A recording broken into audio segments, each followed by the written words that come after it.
বিয়ের আগের রাতে পালিয়ে চলে এসেছি। কিছুই করার নেই, কারণ একজনকে অনেক ভালোবাসি, আর সেখানে অন্য কারোর সাথে বিয়ে দিতে চাইলে তো পালাতেই হবে। তাই আমিও পালিয়েছি। যাকে ভালোবাসি তাকে আমি কখনো দেখিনি। অনেকবার ঠিক করেছি দেখা করব, কিন্তু কোনো না কোনো কারণে দেখা করাটা হয়ে ওঠেনি। তাই তাকে না দেখে ভালোবেসে যাচ্ছি। আর আজকে আমার বিয়ের কথা শুনে সে পাগল হয়ে যাচ্ছে। তারপর সে আমাকে বলে পালিয়ে আসতে। আমিও বেশি কিছু না ভেবে পালিয়ে আসি। চলুন পরিচয়টা দিয়ে দেই, না হলে কিছুই বুঝবেন না। আমি রাজ। এবার ইন্টার পরীক্ষা দিয়ে আপাতত অবসর সময় কাটাচ্ছি। বাবা মায়ের একমাত্র ছেলে। আব্বু বিজনেস করে আর আম্মু গৃহিণী। ব্যাস, অনেক সুখে লাইফ চলতেছে আমাদের। কলেজ বন্ধ, তাই ভালোও লাগতেছে না।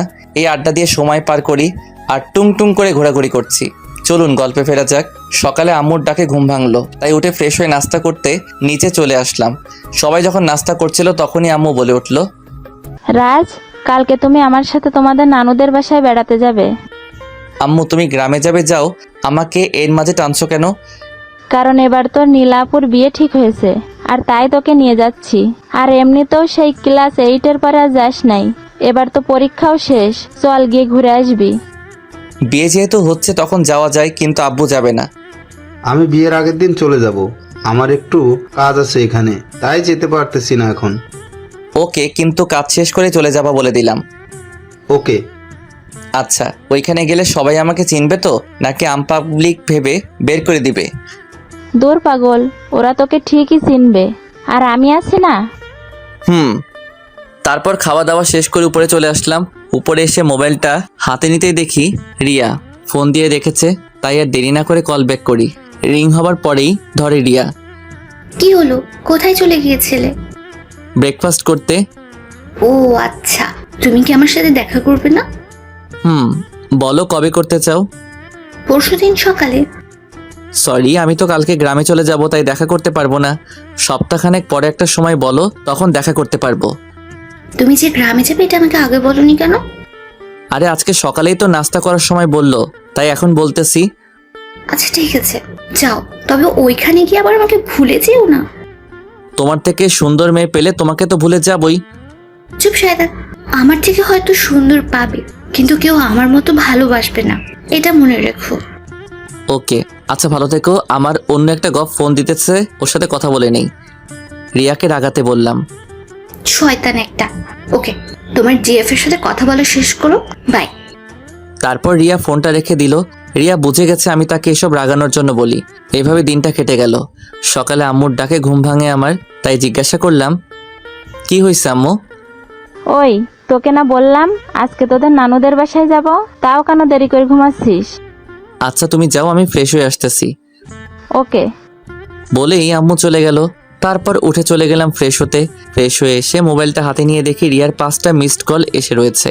তাই সাথে সাথে কল ব্যাক করলাম। রিয়া ফোন ধরতেই বলে উঠলাম, সরি, ঘুমাচ্ছিলাম তাই ফোনটা ধরতে পারি নাই। বিয়েটা করে বাসায় এসে নেই, তারপর এত বেলা করে ঘুমানো বের করব। আপনি বউ হওয়ার স্বপ্ন দেখতে থাকেন, আমি এদিকে গ্রাম থেকে ঘুরে আসি, কেমন? আচ্ছা আমাকেও সাথে নিয়ে চলো না প্লিজ রাজ। তুমি বাসায় চলে আসো, আমি তুমি আর আম্মু মিলে চলে যাব। আমি যদি আসি তাহলে তুমি কি পরিচয় দেবে আমার তোমার আম্মুর কাছে? বলবো যে আমার ফ্রেন্ড, আর তুমি আমাদের সাথে যাবে। আমি তোমার কি লাগে, ফ্রেন্ড? তাহলে তোমার গার্লফ্রেন্ডটাকে শুনি। আরে তুমি তো আমার গার্লফ্রেন্ড, কিন্তু আম্মুকে কিভাবে বলবো গার্লফ্রেন্ড? তাই ফ্রেন্ড বলে চালিয়ে দেই। বিয়ের বয়স হলে না হয় পরে সব খুলে বলবো। ঠিক আছে, তাহলে তখনই আমি আব্বু আম্মুর সামনে যাব। এখন যাওয়া লাগবে না আমার গ্রামে। ওকে, তাহলে ভালো থেকো। কুত্তা, বিড়াল, হনুমান। আরও কিছু গালি দিয়ে ফোনটা রেখে দিল। আমিও সবকিছু গুছিয়ে ব্যাগে নিয়ে রেডি হয়ে গেলাম। তারপর আর কি, গাড়ি নিয়ে রেডি হয়ে রওনা দিলাম গ্রামে। পৌঁছাতে প্রায় বিকেল শেষ হয়ে সন্ধ্যা হয়ে এলো প্রায়। বাড়িতে গিয়ে সবার সাথে সাক্ষাৎ শেষ করব বলে ঠিক করলাম, কিন্তু আমার সাথে কেউ কথাই বলছে না। শুধু আম্মুর সাথে সবাই কথা বলতেছে। হঠাৎ একটা মেয়ে এসে আমাকে একটা রুম দেখিয়ে দিল। ব্যাগ রেখে একটু জিরাতে বসলাম। তখনই নীলা আপু আসলো। কি রে রাজ, কি খবর তোর? এই তো ভালো আপু। তুই তো অনেক বড় হয়ে গেছিস। কিছুটা, কিন্তু আমি আসার পর কেউ কোনো কথা বললো না কেন আমার সাথে? আরে তুই কত বছর ধরে আসিস না, তাই সবাই তোর উপরে অভিমান করে আছে। তুই তোর মামার একমাত্র ভাগ্নে, তাও যদি না আসিস তাহলে তো রাগ করবই, তাই না? ও তাহলে এই কথা, ঠিক আছে, সবাইকে বলে দিও আমার খাবার রুমে পাঠিয়ে দিতে। আমি আর রুম থেকে বেরোবো না, ওনাদের সাথে কথাও বলবো না। বোকা, যা গিয়ে সবার সাথে একবার কথা বলে দেখ, সবার অভিমান ভেঙে যাবে। আরে চিন্তা করো না, আমি সবকিছু ঠিক করে দিব। ওকে, তুই রেস্ট কর, আমি যাই। ওকে। তারপর আপু রুম থেকে চলে গেল। আমি আবার বসে গেলাম খাটে। মোবাইলে রিয়াকে টেক্সট করে জানিয়ে দিলাম আমি পৌঁছে গেছি, না হলে আবার আর চিন্তা করবে। হঠাৎ কে যেন দরজা দিয়ে ঢুকলো। রুমে তাকিয়ে দেখি এটার কেউ না, ছোট মামার ছোট মেয়ে জয়া। জয়া দেখতে একদম পরীর মতো, কিন্তু আমার কাছে ও সারা জীবন ফাজিল হয়ে থাকবে। আমার হাতে কামড় দিয়েছিল ছোটবেলায়, আমার এটা এখনো মনে আছে। জয়া আমার থেকে 16 ঘন্টার বড়, আমার ক্লাসমেট জয়া। জয়া আর আমার মাঝে সম্পর্কটা হলো সাপ আর নেউলের মতো। জয়াকে দেখা মাত্রই চেহারার সব হাসি খুশি উড়ে গেল আমার। জয়া এদিকে আমার দিকে কিছুক্ষণ তাকিয়ে থেকে হঠাৎ একটা ভাব নিয়ে বলতে শুরু করলো, কি রে ফকিন্নি, তুই চলে এসেছিস? তুই তো হাতে পায়ে ভালোই লম্বা হয়েছিস। তো তোর কি, যা এখান থেকে ভাগ, আর সপ্তাহের ভিতর যেন তোর মুখ না দেখি। আমার বাসায় এসেই আমাকে তাড়িয়ে দিবি? বাহ, কি চমৎকার বাণী বললি রে তুই। আর একটা কথা, আমি না তোর থেকে বড়? তাহলে তুই আমাকে তুই তুকারি করছিস কেন? তাহলে আপনাকে কি বলে ডাকবো? আপনি বা আপু? তার থেকে ভালো তোকে নাগিন বলে ডাকি। আমি শুনেছি জয়া নাকি নাগিন ড্যান্স করে বাসায়। ব্যাস, রাজের কথা শুনে জয়া তেলে বেগুনে জ্বলে উঠল। সুন্দরী মেয়ের চেহারা এমনিতেও হালকা, একটু রাগলেই লাল হয়ে যায়। জয়ারও তাই হয়েছে। জয়াকে আর একটু রাগিয়ে দিতে ও লাল চেহারা দেখে বলে উঠলাম, এই তো নাগিনের রূপটা বাহিরে আসতেছে। গুড, নাগিন গান ধরবো নাকি আমি? জয়া আমার কথা শুনে এবার রাগের চরম পর্যায়ে চলে যায়। জয়া আর কিছু না বলে রুম থেকে বেরিয়ে গেল। আমি একটা শান্তির নিঃশ্বাস নিয়ে বসে পড়লাম। কিছুক্ষণ পর গিয়ে আমি ফ্রেশ হয়ে এসে বসেছিলাম রুমে ভালো লাগছিল না, তাই আমি রুম থেকে বেরিয়ে ড্রয়িং রুমে গেলাম।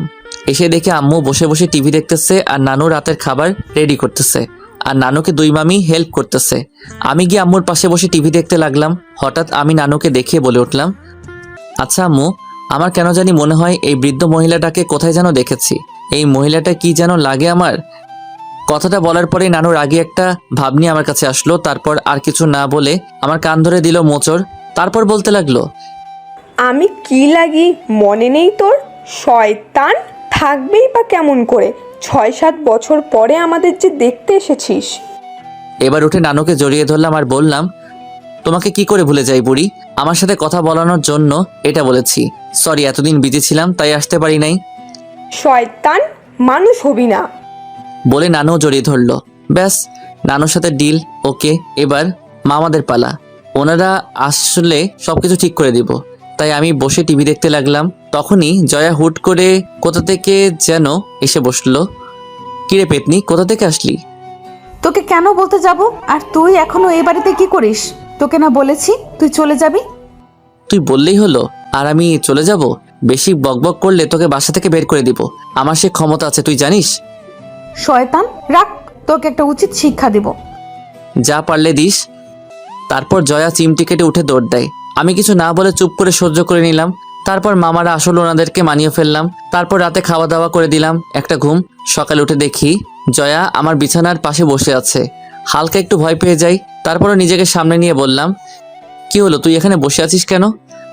জয়া আর কিছু না বলে হাসতে লাগলো। কিছুটা অবাক হয়ে গেলাম ওর এমন আচরণ দেখে, তাই আবার জিজ্ঞেস করলাম, কি হলো, এইভাবে তাকিয়ে হাসতেছিস কেন? জয়া কিছু না বলে ওর ফোন থেকে কিছু একটা বের করে আমার দিকে মোবাইলটা দেখালো। মোবাইলের দিকে তাকিয়ে আমি হতবাক হয়ে গেলাম, কারণ মোবাইলে আমি যে হাত পা ছড়িয়ে ঘুমিয়েছিলাম তার উপরে মুখ কিছুটা হা হয়েছিল। এমন সময় জয়া বলে উঠল, এইগুলো বাসার সবাইকে দেখাবো আর ফেসবুকে পোস্ট করে দেব, কি বলিস? বুঝলাম, ব্ল্যাকমেইল করার জন্য তুলেছে এগুলো। ওর কথা মতো চলতে হবে, না হলে সত্যি ফাঁস করে দিবে সবকিছু। তাই নরম গলায় বললাম, জয়া, আমি তোর তো কোনো ক্ষতি করি নাই, তাহলে তুই এগুলো কেন পোস্ট করবি বা কাউকে দেখাবি বল? এই তো বুঝেছিস, তুই অনেক চালাক রে, তাই তোকে লাইনে আনতে এগুলো করেছি। আমি তো এমনি লাইনে। শোন, এখন থেকে আমার কথা না শুনলে এগুলো ভাইরাল করে দেব, বুঝলি? না, তোর কথা মতোই চলবো আমি। এখন আয়, মার্কেটে যাব আমি তোকে নিয়ে। কেন? শপিং করতে যাব আমি তোকে নিয়ে, এখন ওর তাড়াতাড়ি। যা, তুই আসতেছি। আরেকটা কথা, এখন থেকে আপনি করে বলবি, কিন্তু আপু ডাকতে পারবি না, শুধু আপনি। ওকে। আমার ভিতরে আগুন জ্বলতেছে জয়ের কথাগুলো শুনে। পিকগুলো অনেক বিশ্রী উঠেছে। তাই ওর কথাগুলো শুনতেছি, না হলে কী যে করতাম তা বলে শেষ করতে পারবো না।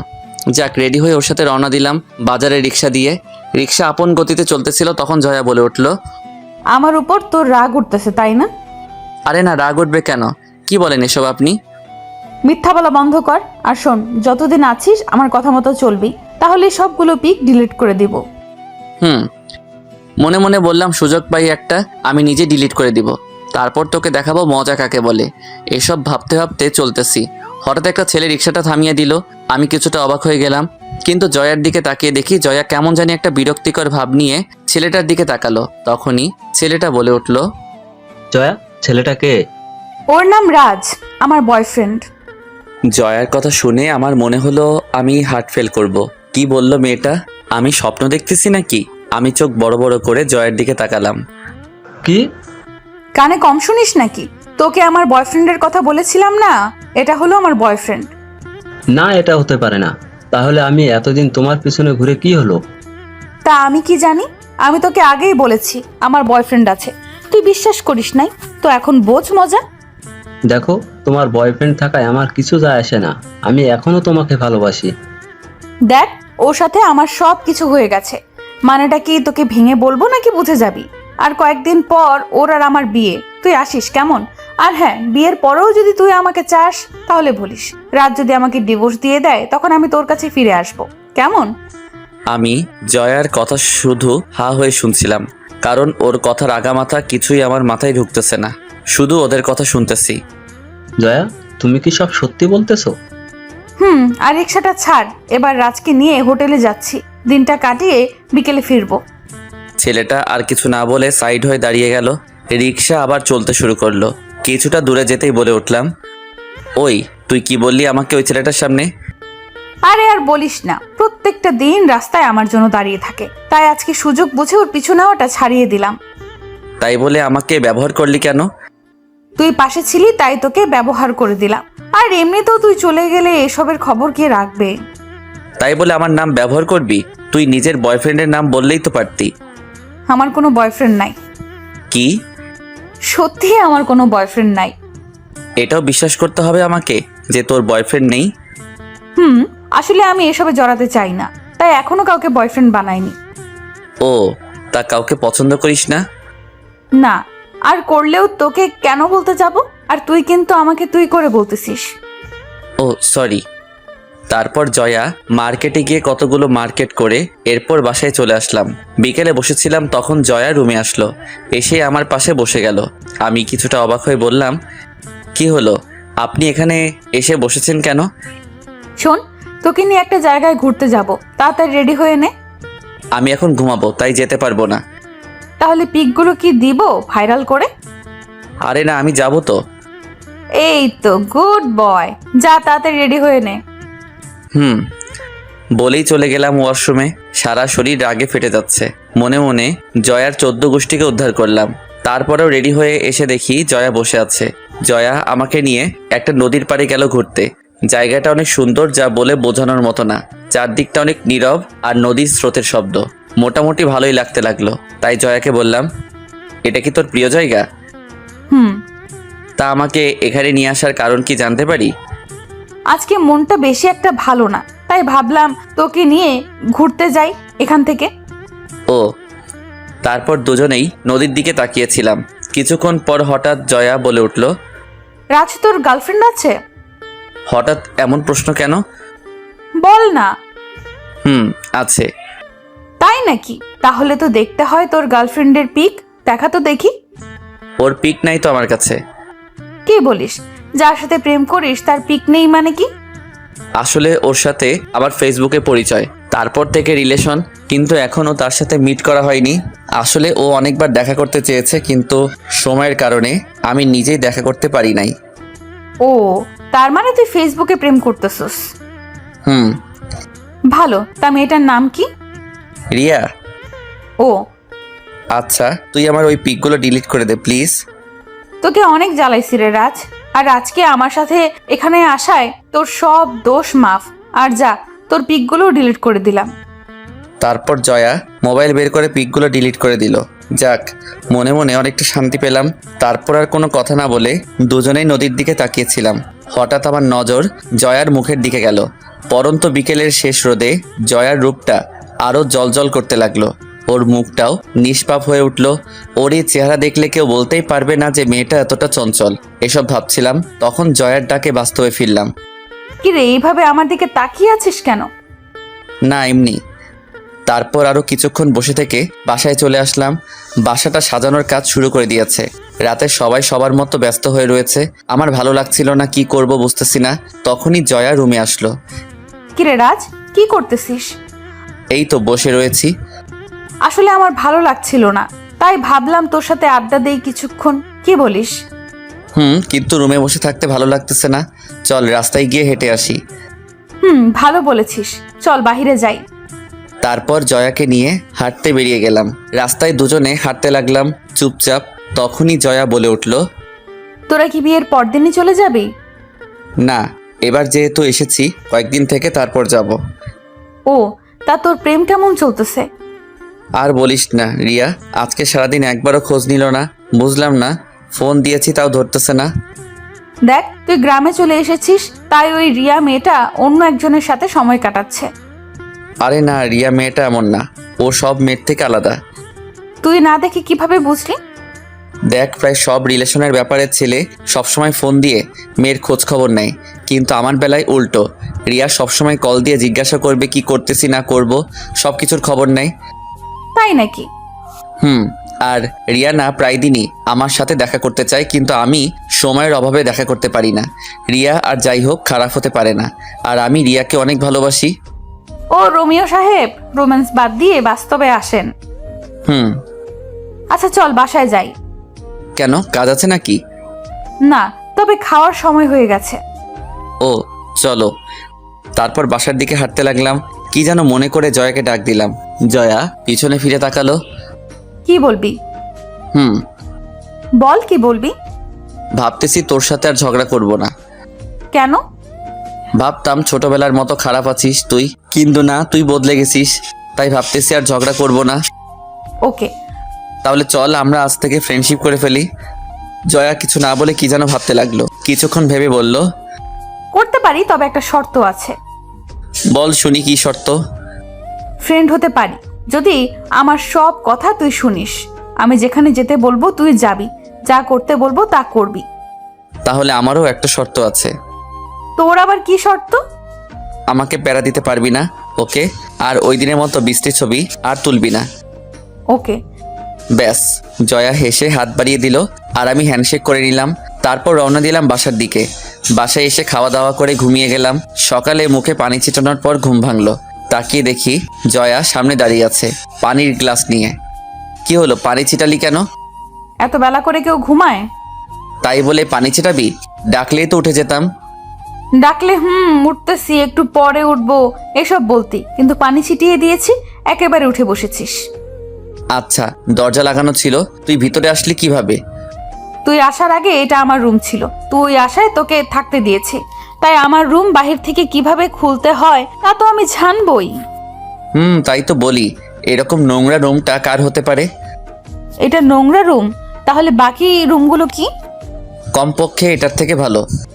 তাহলে যা গিয়ে গরুর ঘরে থাক, ওইখানটা পরিষ্কার পাবি। হ্যাঁ, বেড়াতে এসেছি বলে এখন তো খোটা দিবি। চুপ, বক বক না করে নাস্তা করতে আয়, আম্মু তোকে ডাকতে পাঠিয়েছে আমাকে। তুই যা, আমি আসতেছি। আর চুলগুলো এমনভাবে এলোমেলো করে রেখেছিস কেন? এমনি। আগে গিয়ে এগুলো ঠিক করে আয়, আর মামিকে বলবি নাস্তা রুমে পাঠিয়ে দিতে। চুপচাপ আয়, না হলে মারবো ধরে। তোর জন্য আমি এখনো খাইনি। কি, আমার জন্য খাস নাই মানে? ভাবতেছি তোর সাথে একসাথে খাবো। আচ্ছা তুই যা, আমি আসতেছি। ওকে। বলেই জয়া চলে গেল। তারপর আমি উঠে ফ্রেশ হয়ে গিয়ে নাস্তা করে নিলাম। রাতে গায়ে হলুদের অনুষ্ঠান হবে, তাই সবাই সাজাতে ব্যস্ত হয়ে আছে, আর আমিও সবার কাজগুলো ঘুরে ঘুরে দেখতে লাগলাম। সন্ধ্যায় রেডি হয়ে গিয়ে সবার মতো আমিও এক জায়গায় বসেছিলাম। তখনই মোবাইলের একটা কল আসলো। তাকিয়ে দেখি রিয়া কল দিয়েছে, তাই তাড়াতাড়ি রিসিভ করলাম। কেমন আছো রাজ? কেমন আছি জিজ্ঞাসা করলে মারবো বলে দিলাম। সরি রাজ, এই 2-3 দিন অনেক বিজি ছিলাম, তার উপরে বাসায় কিছু মেহমান এসেছে, তাই তোমার সাথে যোগাযোগ করতে পারিনি। ও, তা কেমন আছো তুমি? ভালো, তুমি কেমন আছো? এতক্ষণে ভালো হয়েছি। তা গ্রামে গিয়ে কি নতুন কাউকে পেয়ে গেলে নাকি? তোমার কি মনে হয়? আমি যাকে ভালোবাসি সে আমাকে ছাড়া অন্য কারোর প্রতি মুগ্ধ হতেই পারে না। তাহলে জিজ্ঞেস করলে কেন? এমনিই মন চেয়েছে তাই। তবে একটা শত্রুকে ফ্রেন্ড বানিয়েছি এখানে এসে। ফ্রেন্ডটা কোনো মেয়ে না তো? আমার মামাতো বোন জয়া। গুড, তবে প্রেমে পড়ে যেও না আবার। ফালতু কথা বাদ দিয়ে এখন বলো কি করতেছো? এই তো কলিজের সাথে কথা বলছি। তাই নাকি? থাক, এত রোমান্টিক হওয়ার দরকার নেই। আপনি একটু অপেক্ষা করেন, ঢাকায় এসে এবার সবার আগে আপনার সাথে দেখা করব। ওকে, আমি অপেক্ষায় রইলাম। আচ্ছা রিয়া, তোমার গলাটা আজকে এত চেনা চেনা লাগতেছে কেন? যার মনে আমি থাকি তার কাছে আমার গলা চেনা লাগবে না তো অচেনা লাগবে নাকি? তাও ঠিক। তা তুমি আর কিছু বলতে যাব তখনই পিছন থেকে কাঁধে কেউ হাত রাখলো। তাকিয়ে দেখি জয়া, তাই তাড়াতাড়ি ফোনটা কেটে দিলাম।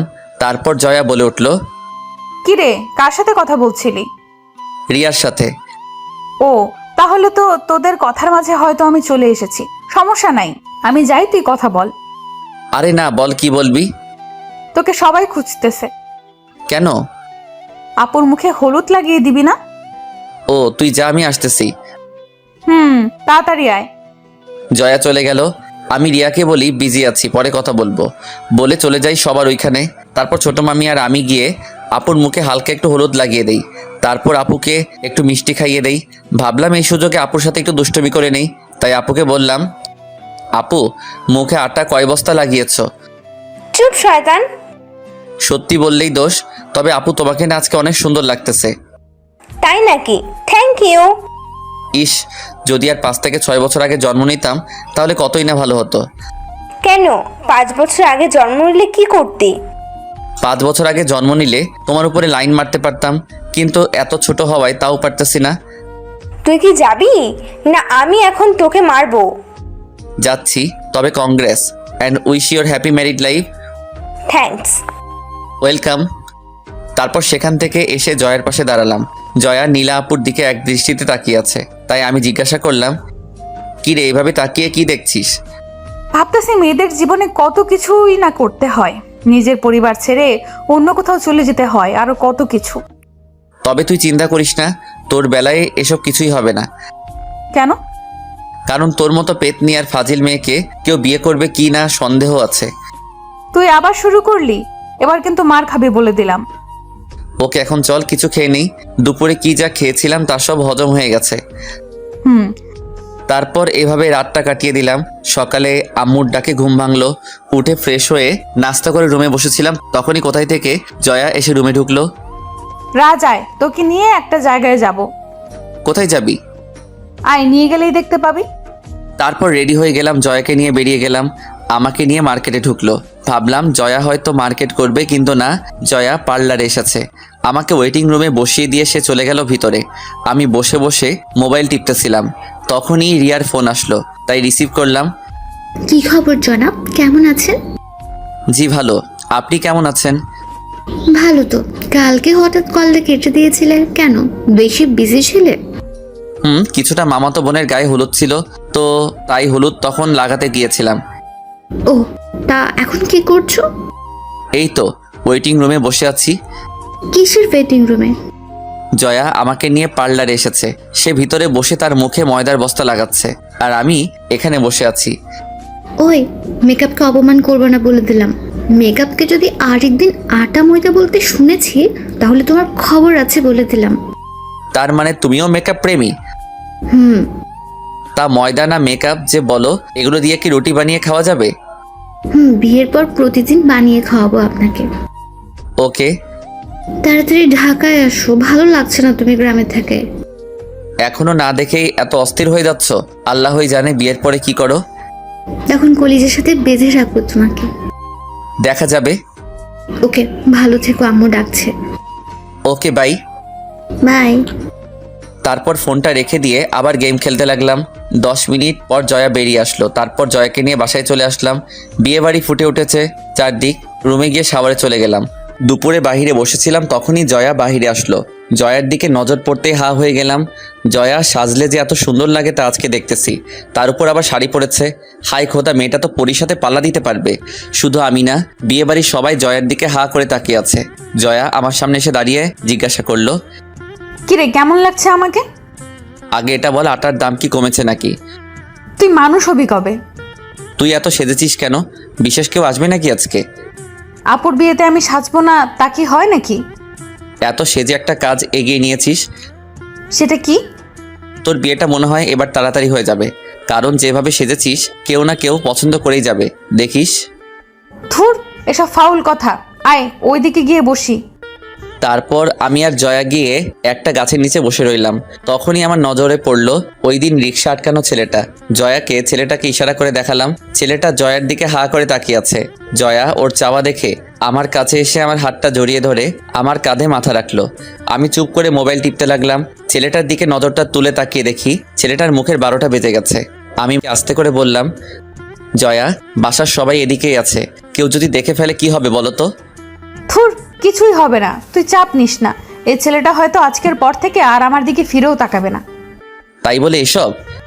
চুপ করে বসে থাক। ছেলেটা চলে যাওয়ার পর দুজনে মিলে হাসতে লাগলাম। তারপর বিয়ের কাজটাও শেষ হয়ে গেল। তবে খেয়াল করলাম কিছু ছেলে জয়াকে ফলো করতেছে, ওর সাথে কথা বলার সুযোগ খুঁজতেছে, কিন্তু আমাকে দেখে আর সাহস করতে পারতেছে না। জয়া আমার সাথে এমনভাবে লেগে আছে যে কেউ ভাববে আমরা গার্লফ্রেন্ড বয়ফ্রেন্ড। জয়া মেয়েটা গ্রামে থেকে এমনিতেও অনেক মডার্ন, কেউ সহজে বুঝতে পারবে না যে জয়া গ্রামে থাকে। জয়াকে শহরের মেয়েদের মতোই দেখতে। যাক, প্রায় সন্ধ্যার দিকে পাত্রপক্ষ নীলা আপুকে নিয়ে চলে গেল। সবাই কিছুটা মন খারাপ করে বসে আছে। এইভাবে রাতটা কাটিয়ে দিলাম। সকালে আম্মুর ডাকে ঘুম ভাঙলো। উঠে ফ্রেশ হয়ে গিয়ে নাস্তা করে নিলাম। তারপর আবার রুমে এসে বসে বসে মোবাইল টিপতে লাগলাম। তখনই জয়া রুমে আসলো। রাজ, তোর কি এখন কোনো কাজ আছে? না, কেন? তাহলে চল কোথাও গিয়ে ঘুরে আসি, ভালো লাগছে না। এখন না, বিকালে গেলে ভালো হয়। ওকে। বলেই জয়া চলে গেল। বিকেলে আমি আর জয়া চলে গেলাম ঘুরতে গেলাম সেই নদীর পাড়ে। প্রায় সন্ধ্যার পরে বাসায় আসলাম। এভাবে কেটে গেল 5-6 দিন। আমি আর জয়া বিকালে মার্কেটে গিয়েছিলাম কিছু কাপড় কিনতে। তখনই আম্মু ফোন দিয়ে বলল জয়াকে নিয়ে তাড়াতাড়ি বাসায় যেতে। তারপর জয়াকে নিয়ে বাসায় চলে গেলাম। গিয়ে দেখি বাসার সবার মুখে কেমন যেন একটা হাসি ফুটে আছে। আমি আর জয়া কিছু না বুঝে ভিতরে যেতেই আম্মু বলল, জয়া যা, তুই গিয়ে রেডি হয়ে আয়। কেন আন্টি? তুই গিয়ে রেডি হ, আমি এসে তোকে সব বলবো। জয়া ভিতরে চলে গেল। তাই আমি আম্মুকে জিজ্ঞাসা করলাম, কি হয়েছে আম্মু? জয়াকে পাত্রপক্ষ দেখতে আসতেছে। কি, এত ছোট মেয়েকে ওরা বিয়ে দিয়ে দিবে? আরে বিয়ে দেবে না, পাত্রপক্ষ জয়াকে দেখে যাবে আজকে। তারপর একদিন সময় করে জয়াকে এঙ্গেজমেন্টের রিং পরিয়ে দিয়ে যাবে। তারপর জয়ার পড়ালেখা শেষ হলে বিয়ে হবে। এসবের কি দরকার? একেবারে পড়ালেখা শেষ করার পরেই তো এসব করলে হয়। আরে এঙ্গেজমেন্ট করানোর কারণ হলো আর কেউ যেন জয়ার বিয়ের প্রস্তাব না নিয়ে আসতে পারে, সেই জন্য। আমার ভাই জিজা সুন্দরী, তাতে সবার নজর পড়তেই পারে। তাই সেসব নজর আটকে ওরা আজকে জয়াকে দেখে যাবে। তারপর কয়েকদিনের ভেতর এঙ্গেজমেন্টের রিং পরিয়ে দেবে। ও, তাহলে তো ভালোই। আচ্ছা তুই থাক, আমি গেলাম। আম্মু চলে যাওয়ার পর আমি রুমে গিয়ে ফ্রেশ হয়ে জয়ের রুমে গেলাম। গিয়ে দেখি জয়া সাজতেছে মন খারাপ করে। কি হয়েছে, এমন মন খারাপ করে বসে আছিস কেন? আচ্ছা, এই বয়সে এঙ্গেজমেন্ট করানোর মানে হয়? আমি নীলাপুর বিয়ের দিনই তোকে বলেছিলাম যে এত সাজিস না, বিপদ হবে। হলো তো বিপদটা। থুর, এখন কি করব এটা বল। তুই জানিস তোর মন কি বলে? দেখি কি হয়, সময় সবকিছু বলে দিবে। এটাই। আচ্ছা তুই থাক, আমি গেলাম। গিয়ে দেখি বাহিরে কি হচ্ছে। তারপর বাহিরে এসে দেখি সবাই নাস্তা তৈরি করতেছে পাত্রপক্ষের জন্য। আমি বসে বসে ওনাদের সব আয়োজন দেখতে লাগলাম। কিছুক্ষণ পর কয়েকজন লোক আসলো বাসায়। বিশেষ করে পাত্রটা অনেক সুন্দর। আমি ওনাদের এখান থেকে জয়ার কাছে গেলাম। জয়া, তোর তো কপাল খুলে গেল। মানে? ছেলেটা দেখতে স্মার্ট আর অনেক কিউট। ধুর, বক বক করিস না। ছেলে রাজপুত্র হলেও আমি এখন এসব পড়তে পারবো না। এটা তোর ব্যাপার, তুই থাক, আমি গেলাম। বলে সেখান থেকে চলে আসলাম আবার ড্রয়িং রুমে। এসে আবার ওনাদের সাথে বসে রইলাম। কিছুক্ষণ পর জয়াকে নিয়ে আসা হলো ওনাদের সামনে। সবাই দেখে পছন্দ করলো। যাক, পছন্দ হয়েছে এটা শুনেই খুশি হলাম। ওনারা বাসায় গিয়ে এঙ্গেজমেন্টের তারিখ জানিয়ে দিবে বলে ওনারা চলে যায়। জয়া নিজের রুমে চলে যায় আর আমি নিজের রুমে। রাতে খাওয়া দাওয়া শেষ করে বসেছিলাম, তখনই জয়া রুমে আসলো। মুখটা ভার করে আছে, তাই জিজ্ঞাসা করলাম, কি রে, কি হয়েছে? এমন মুখ করে আছিস কেন? ওইটা নিয়েই। ও, আরে সমস্যা কোথায়? এখন তো ব্যাস এঙ্গেজমেন্ট করে রাখবে, তোর যখন মন চাইবে তুই বিয়ে করে ফেলবি। আর ছেলেও তো দেখতে কত সুন্দর। জয়া কিছু না বলে রুমে চলে গেল। আমিও আর বেশি রাত না জেগে ঘুমিয়ে গেলাম। সকালে আম্মুর ডাকে ঘুম ভাঙলো। উঠে ফ্রেশ হয়ে নাস্তা করে নিলাম। তারপর জয়ার সাথে ড্রয়িং রুমে বসে কথা বলতে লাগলাম। হঠাৎ খেয়াল করলাম ছোট মামা রুম থেকে বেরিয়ে আসলো। রাগী মুখ দেখে আমি আর জয়া দুজনেই দাঁড়িয়ে গেলাম। মামাকে আমি জিজ্ঞাসা করলাম, মামা কি হয়েছে? মামা কোনো কথা না বলে ঠাস করে জয়ার আর আমার গালে চর বসিয়ে দেয় দুইটা। আমি আর জয়া অবাক হয়ে তাকিয়ে আছি মামার দিকে। কেন চর মেলেছে এসবের কিছুই বুঝতেছি না। জয়াও আমার মতোই অবাক হয়ে তাকিয়ে আছে। আম্মুর দিকে তাকিয়ে দেখি উনিও রাগী মুখ নিয়ে তাকিয়ে আছেন আমার দিকে। কি হচ্ছে কিছুই বুঝতেছিলাম না। তখনই বলে উঠলো, তোদের কারণে আজকে আমার এত বড় অপমান সহ্য করতে হলো। কেন? আমরা আবার কি করলাম? আবার জিজ্ঞাসা করিস কি করেছিস? জানিস আজকে তোদের জন্য জয়াকে দেখে যাওয়া লোকগুলো আমাকে অপমান করেছে। কি করেছি এটা না বলে বুঝবো কিভাবে? তারপর মামা যা বলল তা শোনার জন্য আমি আর জয়া দুজনেই প্রস্তুত ছিলাম না, কারণ মামা বলে উঠল, তোরা দুজন দুজনকে ভালোবাসিস, এটা বললে কি আমরা তোদের মেরে ফেলতাম নাকি ফাঁসি দিতাম? যে কথাটা তোরা আমাদের সবার থেকে লুকিয়ে রাখলি। মামার কথা শুনে আমার মাথা ঘুরে গেল। কি বলছে এসব মামা? জয়ের দিকে তাকিয়ে দেখি জয়াও সেম ভাবে শক খেয়েছে মামার কথায়। তখনই মামা আবার বলে উঠল, তোরা তোদের পার্সোনাল লাইফে কি করেছিস তা আমরা কেউ জানি না, অথচ বাইরে একটা ছেলে সারা গ্রাম ছড়াচ্ছে কথাটা। কে কি বলে বেড়াচ্ছে আমাদের নামে? কেন তুই রিয়াদকে বলিসনি যে তোদের মাঝে কি হয়েছে? না হলে সেটা রিয়াদ জানলো কিভাবে? বুঝলাম না এখানে মামা কি বলছে। সব আমার মাথার উপর দিয়ে যাচ্ছে। তাই জিজ্ঞাসা করলাম, মামা এই রিয়ারটা কে? তোরা তাকে তোদের লাইফে কি হয়েছে না হয়েছে এসব সব বলে এসেছিস। আমি এবারও কিছু না বুঝে জয়ের দিকে জিজ্ঞাসার দৃষ্টিতে তাকাতেই জয়া বলে উঠল, রিয়াদ হলো ওই দিন আমাদের রিকশায় যে আটকে ছিল, সে হলো রিয়াদ। এবার মাথায় হালকা কিছু ঢুকেছে, কিন্তু এসবের সাথে জয়াকে দেখতে আসা লোকগুলোর কি সম্পর্ক এসব ভাবতে লাগলাম। তখনই মামা বলে উঠল, ওই ছেলেটা জয়াকে দেখতে আসা লোকগুলোকে উল্টো পাল্টা বলে দিয়েছে, আর ওরা আমাকে অনেক কথা শুনিয়েছে। তোদের এসবের কি দরকার ছিল? আমাদের বললে কি আমরা তোদের মেনে নিতাম না? আর ওই ছেলেটা সারা গ্রাম জয়ার নামে বদনাম ছড়াচ্ছে। মামা আপনি। আমি আর কিছু বলার আগেই মামা তার রুমে চলে গেল।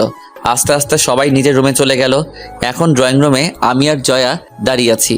জয়াও কান্না করতে করতে তার রুমে চলে গেল। তারপর আমিও নিজের রুমে গিয়ে কিছুক্ষণ আগের সব কথাগুলো নিজের মনে গোছাতে লাগলাম। তারপর ভাবলাম এখন রিয়ার সাথে কথা বলে মনটা হালকা করি। এই ভেবে রিয়ার নাম্বারে কল দিতে দেখি রিয়া আমাকে ব্লক লিস্টে ফেলে দিয়েছে। আমি বেশি কিছু না ভেবে মেসেঞ্জারে গেলাম নক দেওয়ার জন্য, কিন্তু ওর আইডি খুঁজে পেলাম না। তারপর ফেসবুকে গিয়ে ওর আইডি খুঁজে পাচ্ছি না। বুঝতে বাকি রইল না রিয়া তার আইডি ডিসেবল করে দিয়েছে। টুইটার, ইমো সহ সব ইন্টারনেট ওয়েবসাইট থেকে রিয়া আমাকে ব্লক করে দিয়েছে। মাথাটাও এবার কাজ করা বন্ধ করে দিয়েছে। রিয়া হঠাৎ এমন করলো কেন এটাই ভেবে পাচ্ছি না। মামার ঘটনাটা বাদ দিয়ে এবার রিয়ার এমন আচরণ দেখে আমি অবাক হয়ে গেলাম। আর কিছু ভাবতে পারছি না আমি। মাথা ব্যথা করতেছে আমার, তাই ওষুধ খেয়ে শুয়ে রইলাম আমি।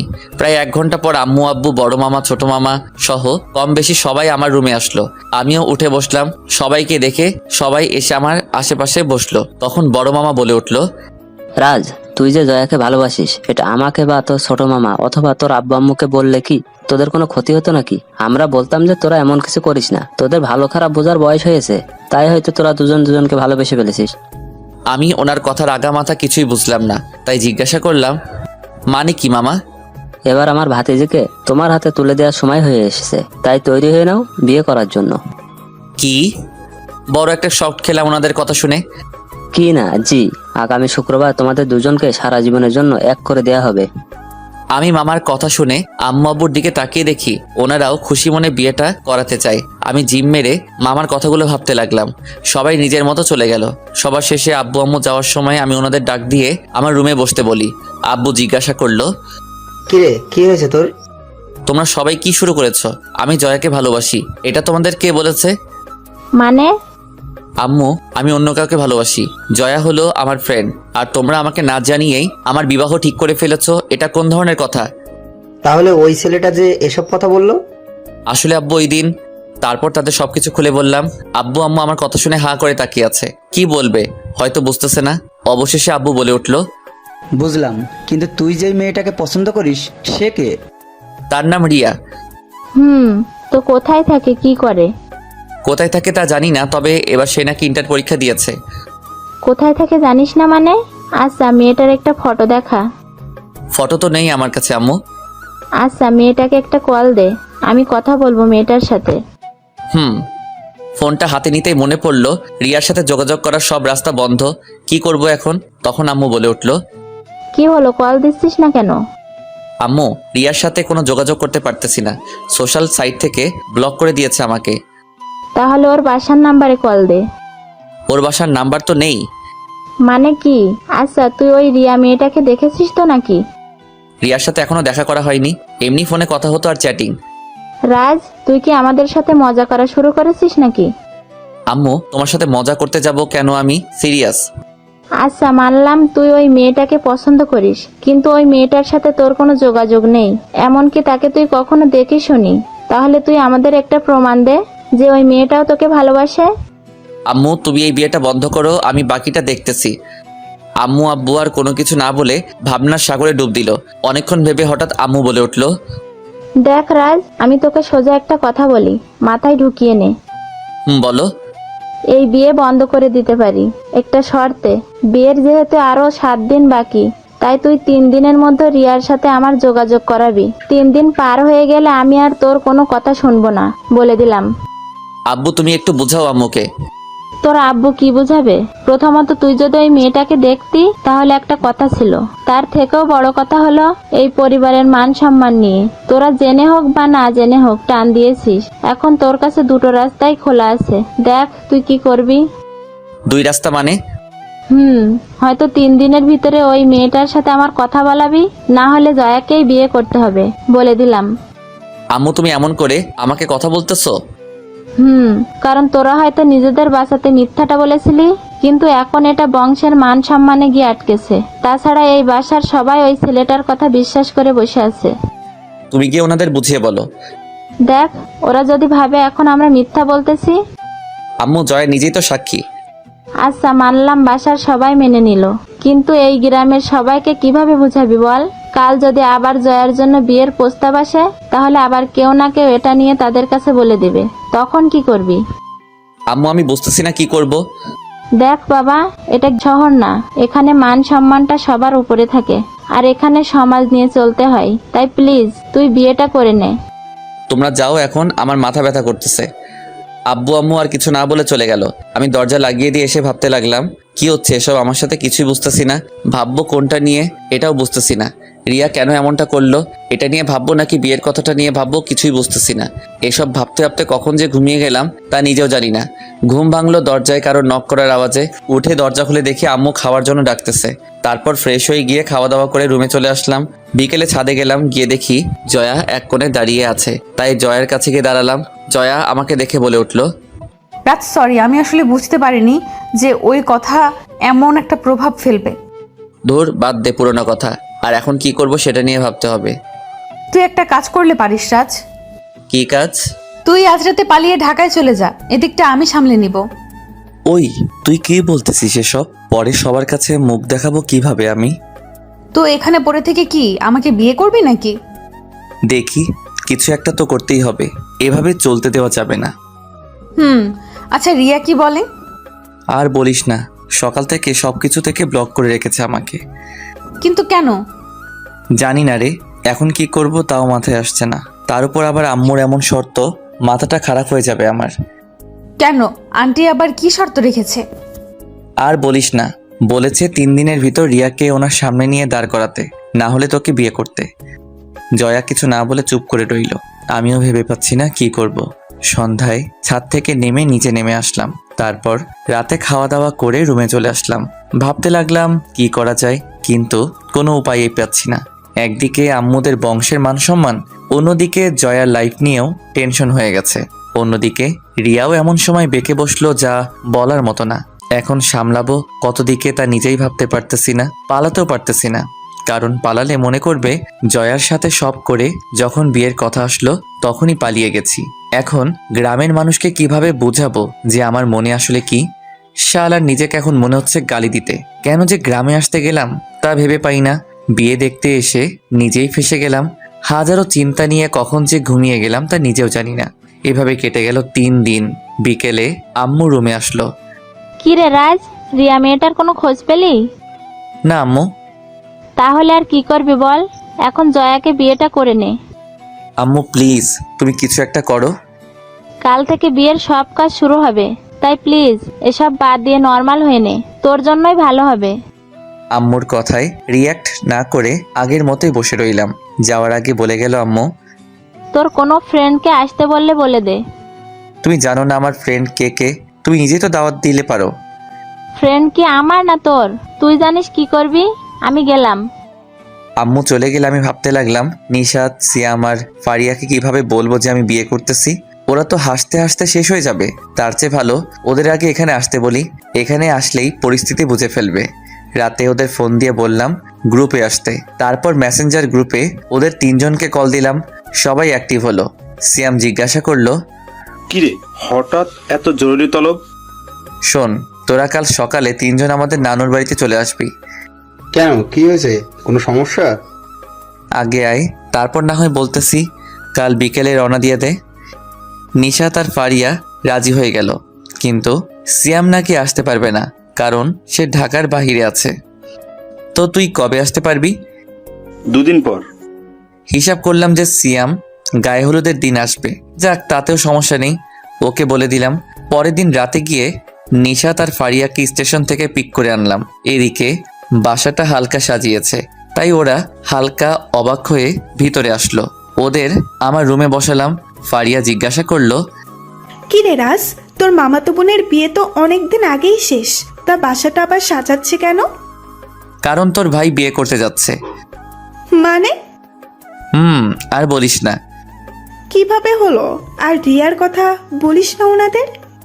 শোন, আমি তোদের সব বলতেছি। তারপর ওদের শুরু থেকে সবকিছু খুলে বললাম। ওরাও শুনে চুপ করে রইল।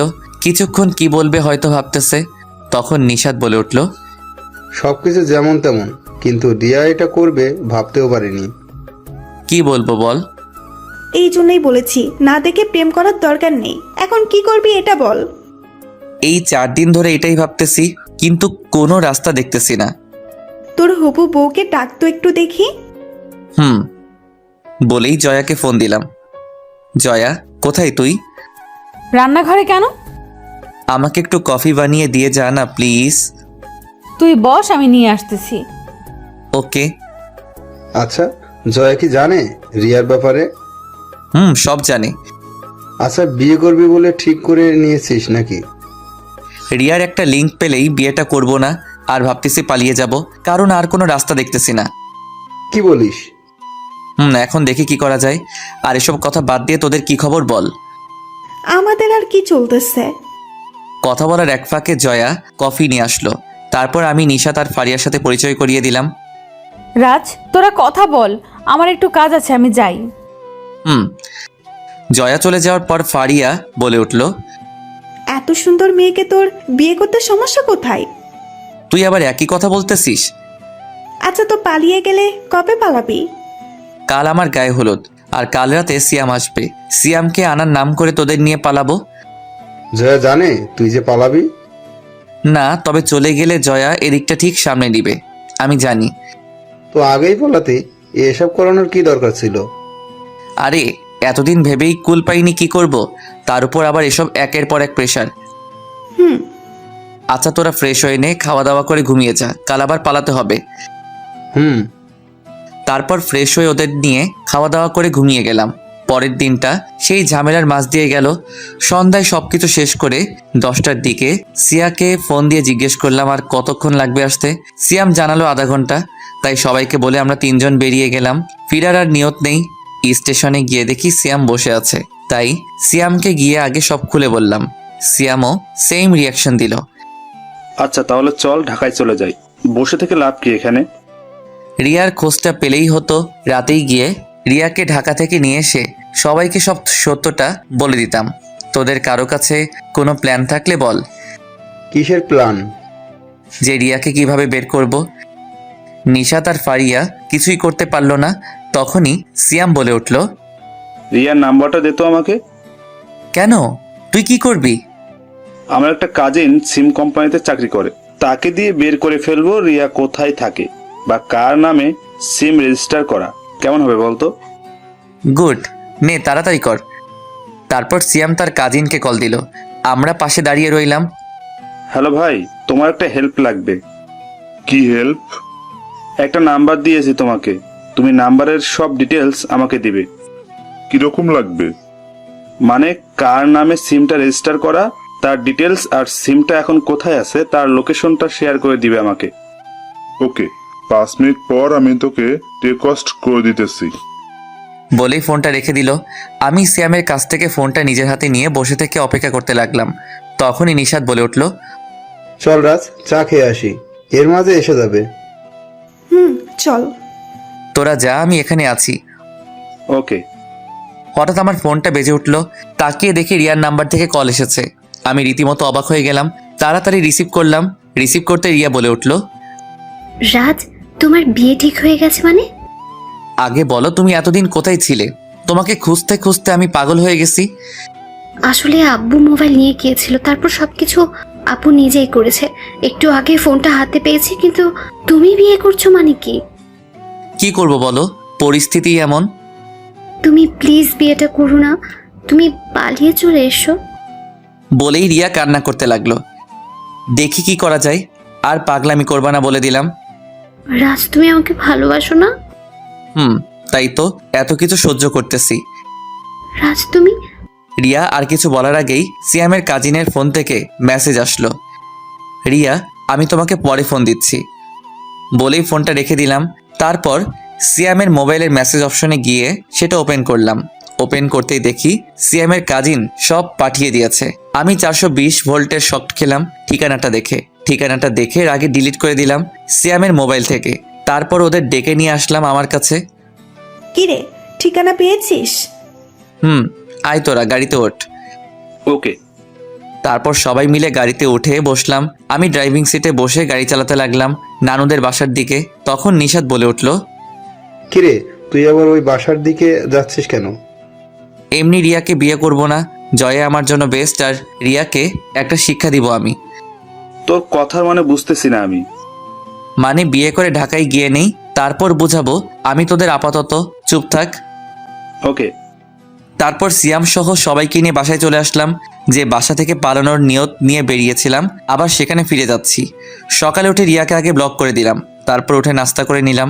রুমে এসে বসেছিলাম, তখন সিয়াম, নিশাত আর ফারিয়া রুমে আসলো। কিরে রাজ, তাহলে তুই এই বিয়েটা করতেছিস? কিন্তু কেন? তুই না বললি কালকে পালিয়ে যাবি, পরে আবার কি হলো? তোদের তো বললাম যে ঢাকায় গিয়ে বলবো। আচ্ছা ঠিক আছে, তা বিয়ের পরে কি জয়াকে এখানেই রেখে যাবি নাকি সাথে করে ঢাকায় নিয়ে যাবি? এখানে কি মাছি মারতে রেখে যাব জয়াকে? তাহলে তো সবকিছুই হয়ে যাবে মামা। ফারিয়া চুপ করবি তুই? আর তোরা নাস্তা করেছিস? তাহলে তোরা এখানে বসে গল্প কর, আমি একটু শুয়ে থাকি। ওকে। তারপর ওরা বসে কথা বলতে লাগলো। আমি চোখ বন্ধ করে শুয়ে রইলাম। কিছুক্ষণ পর নিশাত ডাক দিল আমাকে, তাই তাকিয়ে দেখি জয়া রুমে এসেছে। তাই উঠে বসলাম। কিরে তুই এখন এখানে? কেন, কোনো সমস্যা আছে? না, কেন এসেছিস বল। তুই কি সত্যিই বিয়েটা করবি? কেন, তোর কোনো সমস্যা আছে নাকি? না, তবে রিয়া... আরে ধুর, যে মেয়ে এতদিন ধরে খবর নেয়নি বেঁচে আছে কিনা মরে গেছি, সেই মেয়ের আশায় বসে থেকে লাভ নেই। এমনকি কালকেও ফোন দেয়নি সে। ও, আর এমনিতেও তুই তো ঢাকা ভার্সিটিতে ভর্তি হবি, তাই না? তাহলে আর কি। আচ্ছা তোরা কথা বলে, আমি গেলাম। জয়া চলে যাচ্ছিল, তখনই ফারিয়া বলে উঠল, জয়া ভাবি, একটু এদিকে আসো তো। বলে ওদের কাছে এসে বসলো। আমি আবার চোখ বন্ধ করে শুয়ে রইলাম। তখন ফারিয়া জয়াকে বলতে লাগলো, জয়া, তুমি এই ফাট্টুর পাল্লাই পড়তেছো? হাল্লাই জানে তোমার কি অবস্থা হয়। জয়া কিছু না বলে চুপচাপ বসে রইল। তাই আমি চোখ বন্ধ রেখে বললাম, জয়াকে নিয়ে চিন্তা না করে আমাকে নিয়ে চিন্তা কর যে আমার কি অবস্থা হবে। কেন, তোর আবার কি হবে? সাথে করে আইটেম বোম নিয়ে গেলে যা হয় আবার অবস্থাও তাই হবে। তাই নাকি? তাহলে তো ভালোই, তোকে সোজা রাস্তায় আনার জন্য জয়াই পারফেক্ট। দেখা যাক। জয়া, তুই কিছু বলছিস না কেন? কি বলবো আমি? থাক, এখানে লজ্জা পেয়ে লাভ নাই। আর আমরা সবাই ক্লাসমেট, তাই প্লিজ কিছু বলেন, না হলে ওরা তোকে পচাতেই থাকবে। তোরা কথা বল, আমার কাজ আছে, আমি যাই। বলেই জয়া চলে গেল। ওরা সবাই হাসাহাসি করতে লাগলো জয়ার শরম পাওয়া দেখে। দুপুরে বিয়েটা হয়ে গেল। বিকেলের দিকে জয়াকে নিয়ে রওনা দিলাম ঢাকায়। রাত 11টা এসে পৌঁছালাম বাসায়। বাসায় কাজের বুয়া আর রতন চাচা মিলে বাসাটা মোটামুটি সাজিয়েছে। আমি রুমে এসে ফ্রেশ হয়ে নিশাদদের সাথে চলে গেলাম ছাদে। আম্মু খাবার রেডি করতে লাগলো। আধা ঘন্টা পর আম্মু খেতে ডেকে গেল। খাওয়া দাওয়া শেষ করে নিশাদ, ফারিয়া আর সিয়ামকে নিয়ে রুমে বসে বসে গল্প করতে লাগলাম। 10 মিনিট পর আম্মু জয়াকে নিয়ে রুমে আসলো। কিরে, তোরা এখানে কি করিস? যা নিচে যা, ওইখানে তোদের রুম। যাচ্ছি। আর চিন্তা করো না আন্টি, তোমার ছেলেকে নিয়ে যাব না। যা গিয়ে বস তোরা, আমি আসতেছি। ওকে। তারপর নিশাতেরা চলে গেল নিচে। আম্মু জয়াকে রুমে দিয়ে চলে গেল। আমি খাটে চুপচাপ বসে রইলাম। আম্মু চলে যাওয়ার পর জয়া দরজা লাগিয়ে দিল। দরজা লাগিয়ে দিয়ে ঘুমটা খুলে ফেলে দিয়ে এত বড় চাদরটা সেই দুপুর থেকে মাথায় দিয়ে রেখেছি। মানুষ কিভাবে পারে এইভাবে দিয়ে রাখতে? তুই পারিস না বলে কি সবাই পারবে না, এমন কোনো কথা আছে নাকি? তা তুই কি খাটে ঘুমাবি নাকি নিচে? মানে বুঝোস নাই? শোন, আমি এখনো বাচ্চা মেয়ে, তাই স্বামীর অধিকার খাটাতে আসবি না। সময় হলে আমিই তোকে বলবো। ওকে। আর হ্যাঁ, চাইলে তুই খাটে আমার সাথে থাকতে পারিস, তবে কোনো রকম চালাকি করার চেষ্টা করতে পারবি না। যদি করিস তাহলে নিচে শোয়াবো, বলে দিলাম। আর কোনো শর্ত আছে তোর? না, কেন? আচ্ছা, বিয়ে কি তুই আমাকে করেছিস নাকি আমি তোকে বিয়ে করেছি? তুই আমাকে করেছিস আর আমি তোকে করেছি। আচ্ছা, বাদ দে সব। অনেক রাত হয়ে গেছে, ঘুমালে ঘুমাতে পারিস। আর তুই না ঘুমালে আমাকে ঘুমাতে দে। তোকে ঘুমাতে না করেছি নাকি? তুই ঘুমা। ধন্যবাদ বলেই শুয়ে গেলাম। শুয়ে শুয়ে ভাবতে লাগলাম যে অন্য 10টা লোকের মতো আমার আর বউয়ের ঘুমটা তোলে তার মায়াবী মুখটা দেখা হলো না। অন্যদের মতো আমার বউ আর সালাম করলো না। যাক, তাও মেনে নিলাম। কিন্তু সব থেকে আলাদা ব্যাপার হলো বাসর রাতে জয়ার শোনানো কথাগুলো। এসব কথা ভাবতে ভাবতে কখন যে ঘুমিয়ে গেলাম তা নিজেও জানি না। সকালে চোখ খুলে দেখি বাইরে রোদ উঠে গেছে, কিন্তু বুকে ভারী কিছু দিয়ে চাপ দিয়ে রেখেছে এমনটা মনে হলো। তাকিয়ে দেখি জয়া শুয়ে আছে, এখনো ঘুমাচ্ছে। তাই জয়াকে আস্তে করে ডাক দিলাম। জয়া ঘুমের মাঝে বলে উঠল, কি হলো, এত সকালে ডাকতেছিস কেন? কোথাও শুনেছিস নতুন বউ সকাল 7টা পর্যন্ত ঘুমাতে? কি, 7টা বেজে গেছে? জয়া চোখ খুলে তাকালো, তারপর নিজের উপস্থিতি আমার বুকে পেয়ে লাফ দিয়ে উঠে বসলো। তাই আমি বলে উঠলাম, কি হলো, কাল রাতে তো নিজেই গর্ব করে বলতেছিলি আমি যেন স্বামীর অধিকার খাটাতে না যাই, আর রাত না যেতে এভাবে জড়িয়ে ধরে বসে রইলি। ঘুমের মাঝে চলে গিয়েছিলাম, সরি। এখন ফ্রেশ হয়ে নিচে যা, তাড়াতাড়ি দেখ গিয়ে সবাই কি করতেছে। যাচ্ছি। বলেই জয়া ফ্রেশ হতে চলে গেল। আমি আবার দিলাম একটা ঘুম ভাঙলো জয়ার ডাকে। কিরে, নাস্তা করবি না? নিচে সবাই বসে আছে তোর জন্য। তোরা গিয়ে শুরু কর, আমি আসছি একটু পর। তাড়াতাড়ি আয়। বলেই জয়া চলে গেল। আমি উঠে ফ্রেশ হয়ে নিচে গিয়ে নাস্তা করে রুমে চলে আসলাম। রুমে বসেছিলাম, তখন নিশাতেরা আসলো। মনে মনে ভাবতে লাগলাম নিশ্চয়ই মজা ওড়াতে চলে আসছে ওরা, পারেও বটে। তখনই সিয়াম বলে উঠল, কে রাজ, কেমন কাটলো বাসর রাত? জীবনের সবচেয়ে স্মরণীয় দিন কাটলো আমার।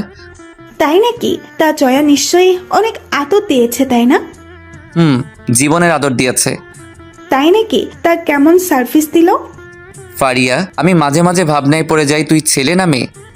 মেয়ে ছিলাম, কিন্তু তোদের সাথে চলতে চলতে ছেলে হয়ে গেছি। মাঝে মাঝে তোদের কথা শুনে আমিও কোনো মেয়েকে নিয়ে মাঝে মাঝে স্বপ্ন দেখি। এখন আমি যা জিজ্ঞেস করেছি তার উত্তরটা দে। সার্ভিস তো দেয় নাই, তবে কিছু রোমান্টিক কথা বলেছে। তাই নাকি? তা কি বলেছে?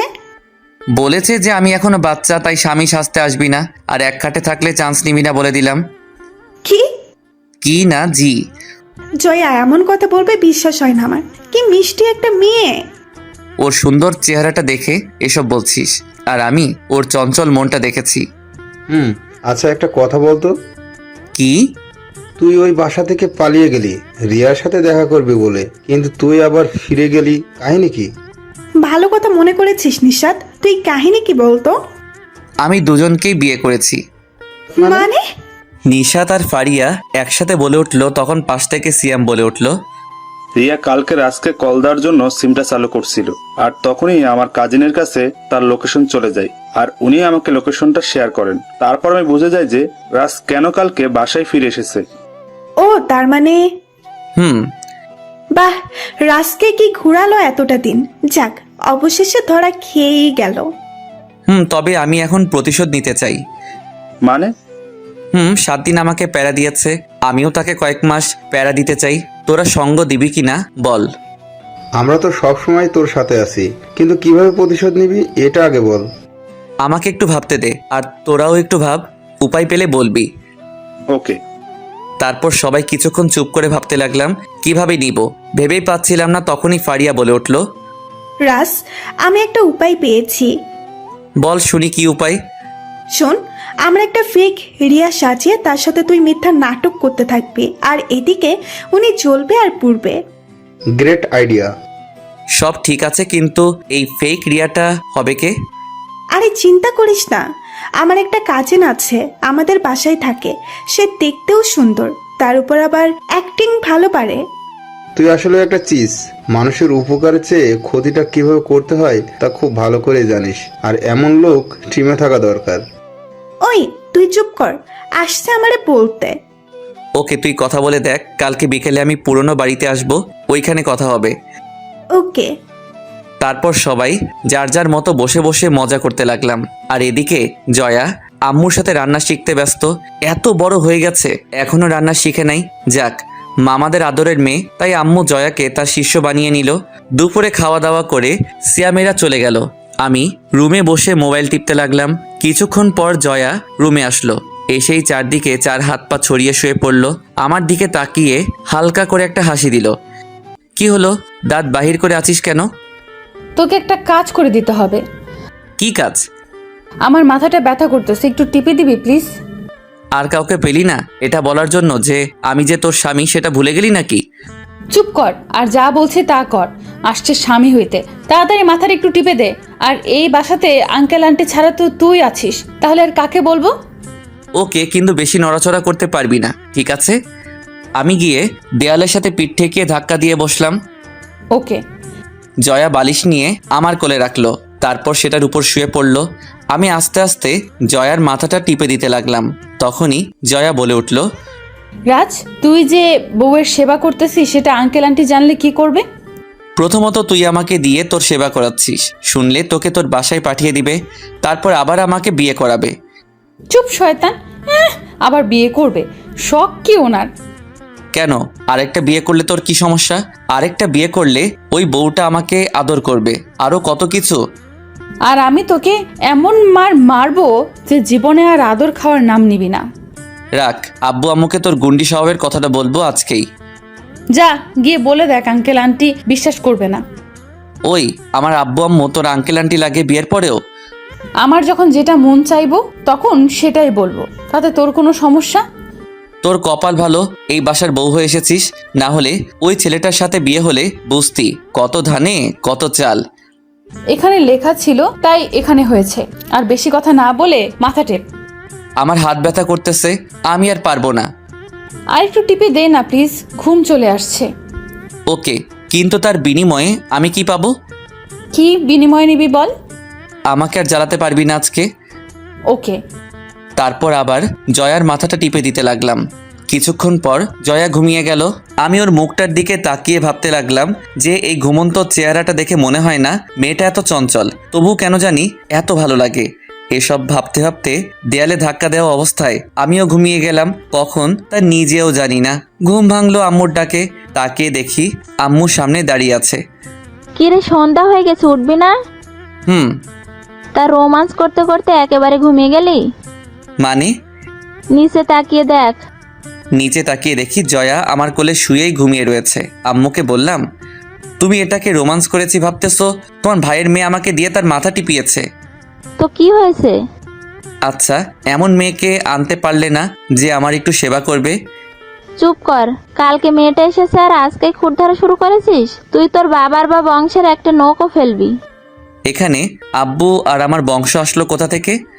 তোর বাবা আর তোর দাদু সারা জীবন আমার খুঁট ধরে এসেছে, আর এখন তুই আমার ভাইয়ের মেয়েটাকে নিয়ে পড়েছিস খুঁট ধরতে? তোরা ভালো হবি কবে বলতো?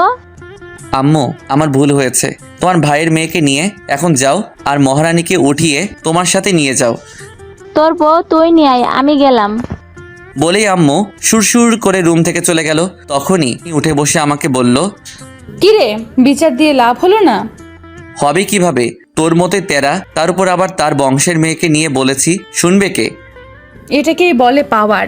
যা রেডি হয়ে নিচে আয়, আমি গিয়ে দেখি কি রান্না করবে আন্টি। যা তুই, আমি পরে যাব। ওকে, সেটা তোর ইচ্ছা। বলেই ওয়াশরুমে চলে গেল ফ্রেশ হতে। আমি উঠে বসে বসে মোবাইল টিপতে লাগলাম। জয়া ফ্রেশ হয়ে নিচে চলে গেল। রাতে খাওয়া দাওয়া করে রুমে এসে বারান্দায় বসে রইলাম। তখনই পিছনে কেউ এসে দাঁড়ালো। তাকিয়ে দেখি জয়া দাঁড়িয়ে আছে। কি হলো, এখানে এসেছিস কেন? এমনি মন চাইতেছে। কেন, তোর কোনো সমস্যা আছে নাকি এখানে আসলে? আরে না, এটা তো আপনাদের রাজত্ব, আপনারা যেখানে মন চাই যেতে পারবেন। এখন রুমে আয়, ঘুমাবি। তুই গিয়ে ঘুমা, আমি একটু পরে আসবো। ওকে, তাহলে চল দুজনে গিয়ে একটু ছাদে হেঁটে আসি। না। কেন? ভালো লাগতেছে না। কোনো সমস্যা? না, তেমন কিছু না। তুই গিয়ে শুয়ে পড়, আমি একটু পরে আসতেছি। ওকে। জয়া চলে গেল। আমি ফোনটা বের করে টিপতে লাগলাম। তারপর হালকা করে চোখে ঘুম আসলে রুমে গিয়ে ঘুমিয়ে গেলাম। সকালে জয়ার ডাকে ঘুম ভাঙলো। তাকিয়ে দেখি সামনে কফির মগ নিয়ে দাঁড়িয়ে আছে। উঠে ফ্রেশ হয়ে নাস্তা করে নিলাম। তারপর আবার রুমে এসে নিশাদদের সবাইকে বলে দিলাম বিকেলে দেখা করার কথা। বিকেলে রেডি হয়ে চলে গেলাম সেই আড্ডা দেওয়ার পুরনো বাড়িতে। এসে দেখি সবাই বসে আছে আমার আগেই। ফারিয়ার কাজিনকে দেখলাম, দেখতে অনেক সুন্দর। তারপর ওর মোবাইল নাম্বার নিয়ে রিয়া দিয়ে সেভ করে নিলাম। ফারিয়া, ওকে সবকিছু বুঝিয়ে দিয়েছিস তো নাকি? সবকিছু বলে দিয়েছি, তুই দেখবি এখনো কেমন অ্যাক্টিং করে। ওকে, তাহলে কাল সকাল ঠিক 6টায় আপনি আমাকে কল দিবেন। তখন জয়া ফোন ধরবে। তারপর কি বলতে হবে তা তো আপনি জানেনই। চিন্তা করবেন না। তারপর আরও কিছুক্ষণ গল্প করলাম সবাই মিলে। প্রায় সন্ধ্যার দিকে বাসায় আসলাম। এসে দেখি আব্বু আম্মু আর জয়া বসে বসে গল্প করতেছে। আমি রুমে গিয়ে ফ্রেশ হতে ওয়াশরুমে চলে গেলাম। বাহিরে এসে দেখি জয়া দাঁড়িয়ে আছে। কিরে, নিচ থেকে চলে আসলি? তা তুই এতক্ষণ কোথায় ছিলি? নিশাদদের সাথে দেখা করতে। ও আচ্ছা। এভাবে রাতটা কেটে গেল। সকালে মোবাইলের আওয়াজে ঘুম ভাঙলো। তাকিয়ে দেখি ফোন বাজতেছে, তাই আবার চোখ বন্ধ করে শুয়ে রইলাম। কিছুক্ষণ পর জয়ার ঘুম ভাঙলো। তারপর আমাকে হালকা করে ধাক্কা দিয়ে বলল, ওই রাজ, তোর ফোন বাজতেছে। আমি কোনো কিছু না বলে চুপচাপ শুয়ে রইলাম। আমি জানি জয়া বিরক্ত হয়ে নিজেই ফোনটা ধরবে। কিছুক্ষণ পর হঠাৎ জয়া বিরক্ত হয়ে ফোনটা ধরে বলল, হ্যালো, কে? ওই পাশে রিপ্লে শোনা যাচ্ছে না, তাই চুপ করে জয়ার কথাগুলো শুনতে লাগলাম। আপনি রিয়া মানে? কোন রিয়া? রাজের ফ্রেন্ড নাকি? আপনি মজা করেন আমার সাথে? আপনাকে রাজ ভালোবাসতো মানে? রাজ যে মেয়েকে ভালোবাসতো সেটা তো আমি। আপনি কে? ওই মজা করেন আমার সাথে? আর আজকে ফোন দিতে যাব কেন আমি? আপনি আমার সাথে কথা বলেন। ওই, আমি হলাম রাজের স্ত্রী। এবার বলেন কি বলবেন। এবার আমি হালকা নড়ে উঠলাম। তারপর আস্তে আস্তে চোখ খুলে তাকালাম। দেখি জয়ার মুখ রাগে লাল হয়ে আছে। চোখে ঘুমের আর কিছুই জানি না এমন ভান ধরে বললাম, কি হয়েছে? জয়া কে ফোন দিয়েছে? আরে মেয়েটা বলে তার নাম নাকি রিয়া। কি, রিয়া ফোন দিয়েছে? এদিকে দে ফোনটা। বলেই জয়ের হাত থেকে ছো মেরে ফোনটা নিয়ে নিলাম। তারপর জয়াকে শুনিয়ে বলতে বলতে বারান্দায় চলে গেলাম। রিয়া, কেমন আছো তুমি? ভাইয়া, জয়া কি বেশি রেগে আছে? ভালো আছি। তো তোমার এতদিন পরে আমার কথা মনে পড়লো? রাজ ভাইয়া জয়াকে আপনার আশেপাশে? খুব রাগ করেছি তোমার উপর। ও, তা এবার কি করব আমরা? শোনো রিয়া, আমি আজকে তোমার সাথে দেখা করব। তুমি বিকেলে আমার সাথে দেখা করতে পারবে? মানে? শুনো তাহলে, আজকে বিকেলে আমি তোমার সাথে দেখা করতেছি, ঠিক আছে? ওকে, কিন্তু কোথায়? তুমি বড় পুকুরের পাড়ে চলে আসো। ওকে, কিন্তু ফারিয়াকে সাথে নিয়ে আসবো ভাইয়া। অবশ্যই। ওকে, তাহলে রাখি এখন ভাইয়া। ওকে, বাই। তারপর হাসতে হাসতে রুমে ঢুকলাম। তাকিয়ে দেখি জয়া রাগী চোখে তাকিয়ে আছে। তাই জিজ্ঞাসা করলাম, কি হলো, এইভাবে তাকিয়ে আছিস কেন? কে ফোন দিয়েছিল? আরে রিয়া ফোন দিয়েছিল। কেন, রিয়া তোকে কেন ফোন দিয়েছে? আর এখন তোকে দিয়ে ওর কাজ কি? আসলে রিয়া আমার সাথে দেখা করতে চাইতেছে, তাই আজ বিকেলে দেখা করতে যাব। কি? তুই এখন তার সাথে দেখা করে কি করবি? আরে যার সাথে এতদিন কথা বললাম তাকে না দেখলে কি হয়? ওই তুই যার সাথে কথা বলেছিস সেটা ওই রিয়া নয়। মানে? তার মানে তুই দেখা করতে যাবি, তাহলে আমিও তাকে দেখতে যাব। কেন, তুই গিয়ে কি করবি? তোর সেই রিয়াকে দেখব। জয়া দাঁতে দাঁত চেপে কথাটা বলল। তোর দেখা লাগবে না, আমি একাই যাব। কেন, তুই কি ওই মেয়ের সাথে ডেটিং করতে যাবি নাকি যে আমি গেলে তোর সমস্যা? তোর থেকে যদি সুন্দর হয় তাহলে তো ডেটিংয়ে যাবই। জয়া আর কিছু না বলে এবার আরো রেগে লাল হয়ে গেল। আর কিছু না বলে ঠাস করে গালে একটা চড় বসিয়ে দিল। আমি হা হয়ে গেলাম। তখনই রাগী লুক দিয়ে আমাকে বলে উঠল, তুই শুধুই আমার, আর বিকেলে আমিও তোর সাথে যাব, কথাটা মনে থাকে যেন। বলেই রাগী লুক নিয়ে রুম থেকে বেরিয়ে গেল। আমি হা হয়ে এখনো তাকিয়ে আছি আর মনে মনে ভাবতে লাগলাম, এই জন্যই গুরুজনেরা বলে মেয়েদের বেশি রাগিও না, তাহলে কপালে খারাপ কিছু থাকে। আর আমার বেলায় খারাপটা গালে এসে পড়লো। এসব ভাবতে ভাবতে খাটে গিয়ে শুয়ে গেলাম। ঘুমটা ঠিকভাবে হয়নি, তাই ভাবলাম আরেকটু ঘুমিয়ে পূরণ করে নেই। তারপর আর কি মনে মনে হাসতে হাসতে হারিয়ে গেলাম ঘুমের অতল গভীরে। ঘুম ভাঙলো গালে কারো নরম হাতের ছোঁয়ায়। চোখ খুলে তাকিয়ে দেখি জয়া পাশে বসে আছে আর চরমারা গালটায় হাত বুলিয়ে দিচ্ছে। আমাকে সজাগ হতে দেখে জয়া হালকা একটু নড়ে বসলো, তারপর নিচ থেকে বলে উঠলো, সরি রাজ, আসলে তখন থেকে কি হয়ে গিয়েছিল তা নিজেও জানি না। বললাম তো সরি, এবার উঠে আয়, নাস্তা করবি। আমার খেতে মন চাইতেছে না, তুই যা এখন। দেখ সরি বললাম তো, আয় এবার, আর হবে না বলছি। আর দোষ তোরও আছে। আমি আবার কি করলাম? তুই এত উল্টাপাল্টা কথা বলিস কেন? তাই তো রাগ উঠে গিয়েছিল। তাই বলে নিজের স্বামীকে চর মারবি? আচ্ছা যা, আর হবে না, এবার তো আয়, নাকি তোকে কোলে করে নিয়ে যাব। থাক, লাগবে না, তুই যা, আমি আসতেছি। ওকে। বলেই জয়া চলে গেল। আমি উঠে ফ্রেশ হয়ে নাস্তা করতে চলে গেলাম। নাস্তা করে এসে রুমে এসে ফারিয়াকে কল দিলাম। রাজ বল। শোন, বিকেলে জয়াও আসবে আমার সাথে, তাই ওই মেয়েটাকে সবকিছু বুঝিয়ে দিস আর তুইও আসিস, তবে দূরে কোথাও থেকে নজর রাখিস। ওকে, কিন্তু জয়া যদি কোনো কিছু জিজ্ঞাসা করে, যেমন কবে থেকে রিলেশন অথবা তুমি যে রিয়া, তার প্রমাণ দেখাও, এরকম কিছু বললে? আরে ওই মেয়েটাকে বলে দিবি যে 1 বছর ধরে রিলেশন ছিল আর প্রমাণ হিসেবে আমাকে জিজ্ঞাসা করতে বলবি। ওকে, তাহলে রাখি, বাই। ফারিয়া শোন শোন। বল, কি বলবি? আচ্ছা, তোর কাজিনের নামটা কি? প্রিয়া। কেন, তুই জানিস না? জানলে কি তোরে জিজ্ঞাসা করতাম। এখন ফোন রাখ। ওকে, বাই। ফারিয়া ফোনটা কেটে দেয়। আমি গিয়ে বারান্দায় বসে রইলাম। বিকেলে জয়া আর আমি রেডি হয়ে গেলাম সেই পুরোনো বাড়িতে। গিয়ে দেখে ওই মেয়েটা বসে আছে। আমি না চেনার ভান ধরে বললাম, আপনি কি রিয়া? তুমি নিশ্চয়ই রাজ। উনি কে? জয়াকে দেখিয়ে বলল, প্রিয়া। ও হলো আমার ফ্রেন্ড। ও হাই, আমি রিয়া। জি, আমি জয়া। ও আসেন, বসেন। তারপর আমরা 3 জন বসে বসে গল্প করতে লাগলাম। জয়াকে পাত্তা না দিয়ে আমি আর প্রিয়া কথা বলতেছি। তখনই প্রিয়া হঠাৎ বলে উঠল, আচ্ছা, সকালে একটা মেয়ে ফোন ধরে বললো সে নাকি তোমার স্ত্রী। তুমি কি বিয়ে করে ফেলেছো? আরে না, ওইটা হলো আমার কাজিন, এমনিতেই মজা করে বলেছে, তুমি কিছু মনে করো না প্লিজ। ও আরে সমস্যা নেই। আর চোখে জয়ের দিকে তাকিয়ে দেখি মেয়েটা রেগে একদম আগুন হয়ে গেছে, যা বলার মতো না। আমি সেদিকে পাত্তা না দিয়ে আবার প্রিয়ার সাথে কথায় মন দিলাম। হঠাৎ করে এক পর্যায়ে জয়া আমাকে ডাক দিয়ে বলে উঠল, রাজ, আমাকে একটা আইসক্রিম এনে খাওয়া। তুই নিজে গিয়ে নিয়ে আয়, আমি এখন ব্যস্ত আছি। তোকে আনতে বলেছি, তুই যা, আমি এই ফাঁকে একটু রিয়ার সাথে কথা বলে নেই। জয়ার দিকে তাকিয়ে দেখি পরিস্থিতি ভয়াবহ, তাই আর কথা না বলে চলে গেলাম আইসক্রিম আনতে। 5 মিনিট পর আইসক্রিম নিয়ে এসে দেখি জয়া একাই বসে আছে, প্রিয়া নেই। তাই জয়াকে জিজ্ঞেস করলাম, কি রে, রিয়া কোথায়? ওর একটা ফোন আসলো, তারপর উঠে চলে গেল। সত্যি বলছিস তো? আমি তোর সাথে মিথ্যা বলতে যাব কেন? আচ্ছা, পরে আমি সব জানতে পারবো। আর চল বাসায় যাই, এমনিতেই দেরি হয়ে যাচ্ছে। কোথায়? এতক্ষণ যে ওই রিয়া মেয়েটার সাথে কথা বললি তখন তো তোর দেরি হচ্ছিল না, আর এখন সে চলে যাওয়াতে এত ছটফট করছিস কেন? আরে না। আচ্ছা, রিয়াকে তোর কেমন লাগলো? জয়া এবার রাগ দেখিয়ে উঠে চলে গেল গাড়ির কাছে। আমি মনে মনে ভাবতে লাগলাম, যাক, আঘাতটা জায়গা মতো লেগেছে। এবার বুঝো কত ধানে কত চাল। আমিও জয়ার পিছন পিছন গাড়িতে গিয়ে বসলাম। কি রে, এইভাবে চলে এলি কেন? বাসায় চল, তারপর তোকে সব বলবো। ওকে। তারপর বাসায় এসে আমি রুমে এসে ফ্রেশ হয়ে নেই। তারপর বসে বসে মোবাইল টিপতেছিলাম। তখনই জয়া সামনে এসে দাঁড়ালো, তাই জিজ্ঞেস করলাম, কি রে, কিছু বলবি? এখন বলবো না, করে দেখাবো। মানে? তোর মানের গুষ্টি কিলাই কুত্তা। বলেই গলা চেপে ধরে খাটে শুইয়ে দিয়ে আমার বুকের উপরে উঠে বসলো। তাই জিজ্ঞাসা করলাম, কি হলো, মারতেছিস কেন?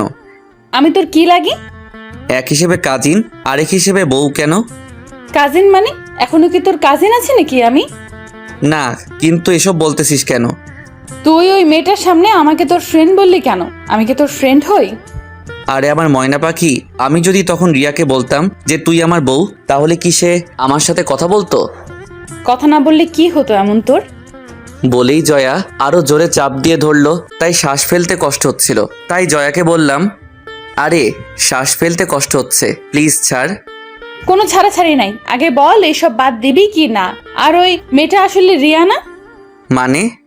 তুই যে রিয়া নামের মেয়েটার সাথে কথা বলতি, ওইটা আমারই একটা আইডি। ওই মেয়েটা নিশ্চয়ই কোনো মতলব আছে। তোর সহ্য হচ্ছে না, তাই তো এসব বানিয়ে মিথ্যে বলতেছিস। আমি তোকে বিশ্বাস করি না, ভিতরে ভিতরে জ্বলতেছিস, তাই না? আমাকে বিশ্বাস কর, আমি সত্যিই বলছি। আর মেয়েটার সাথে তোর এমন কি সম্পর্ক যে আমাকে জ্বলতে হবে?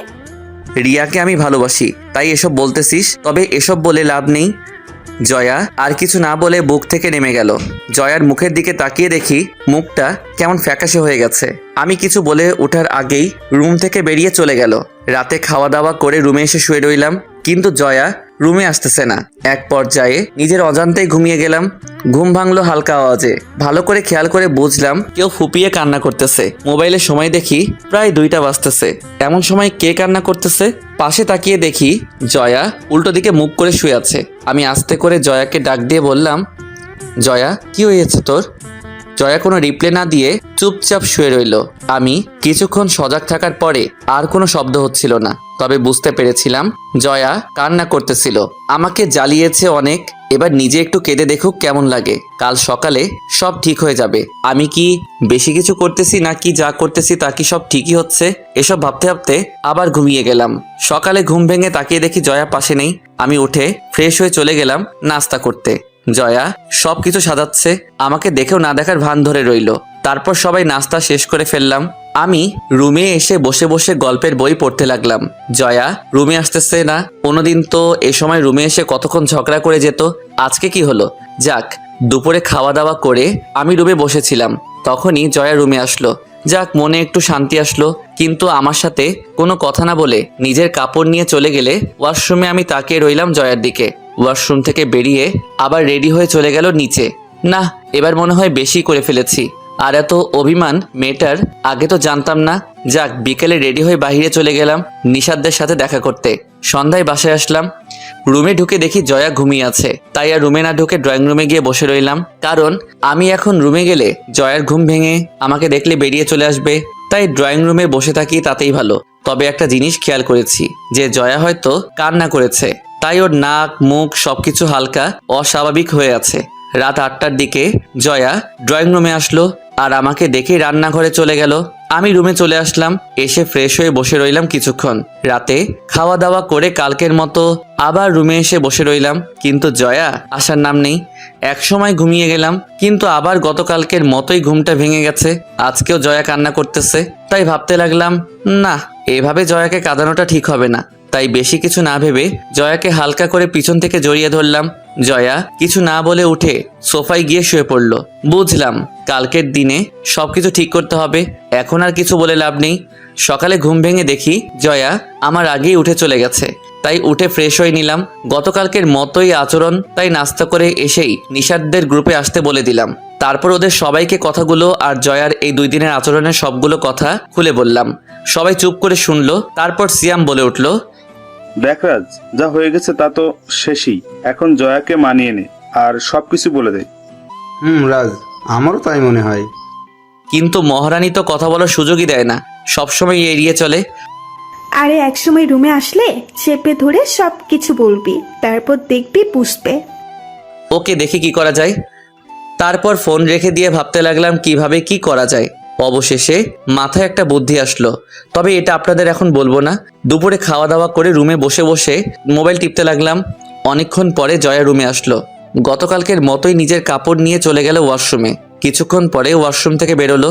ড্রেসিং টেবিলের সামনে দাঁড়িয়ে জয়া চুলগুলো মুছতে লাগলো। তখনই আমি জয়ার পিছনে গিয়ে দাঁড়ালাম। জয়া আয়নায় আমাকে দেখেই আমাকে পাশ কাটিয়ে চলে যেতে লাগলো। তখনই আমি জয়ার হাত ধরে ফেললাম।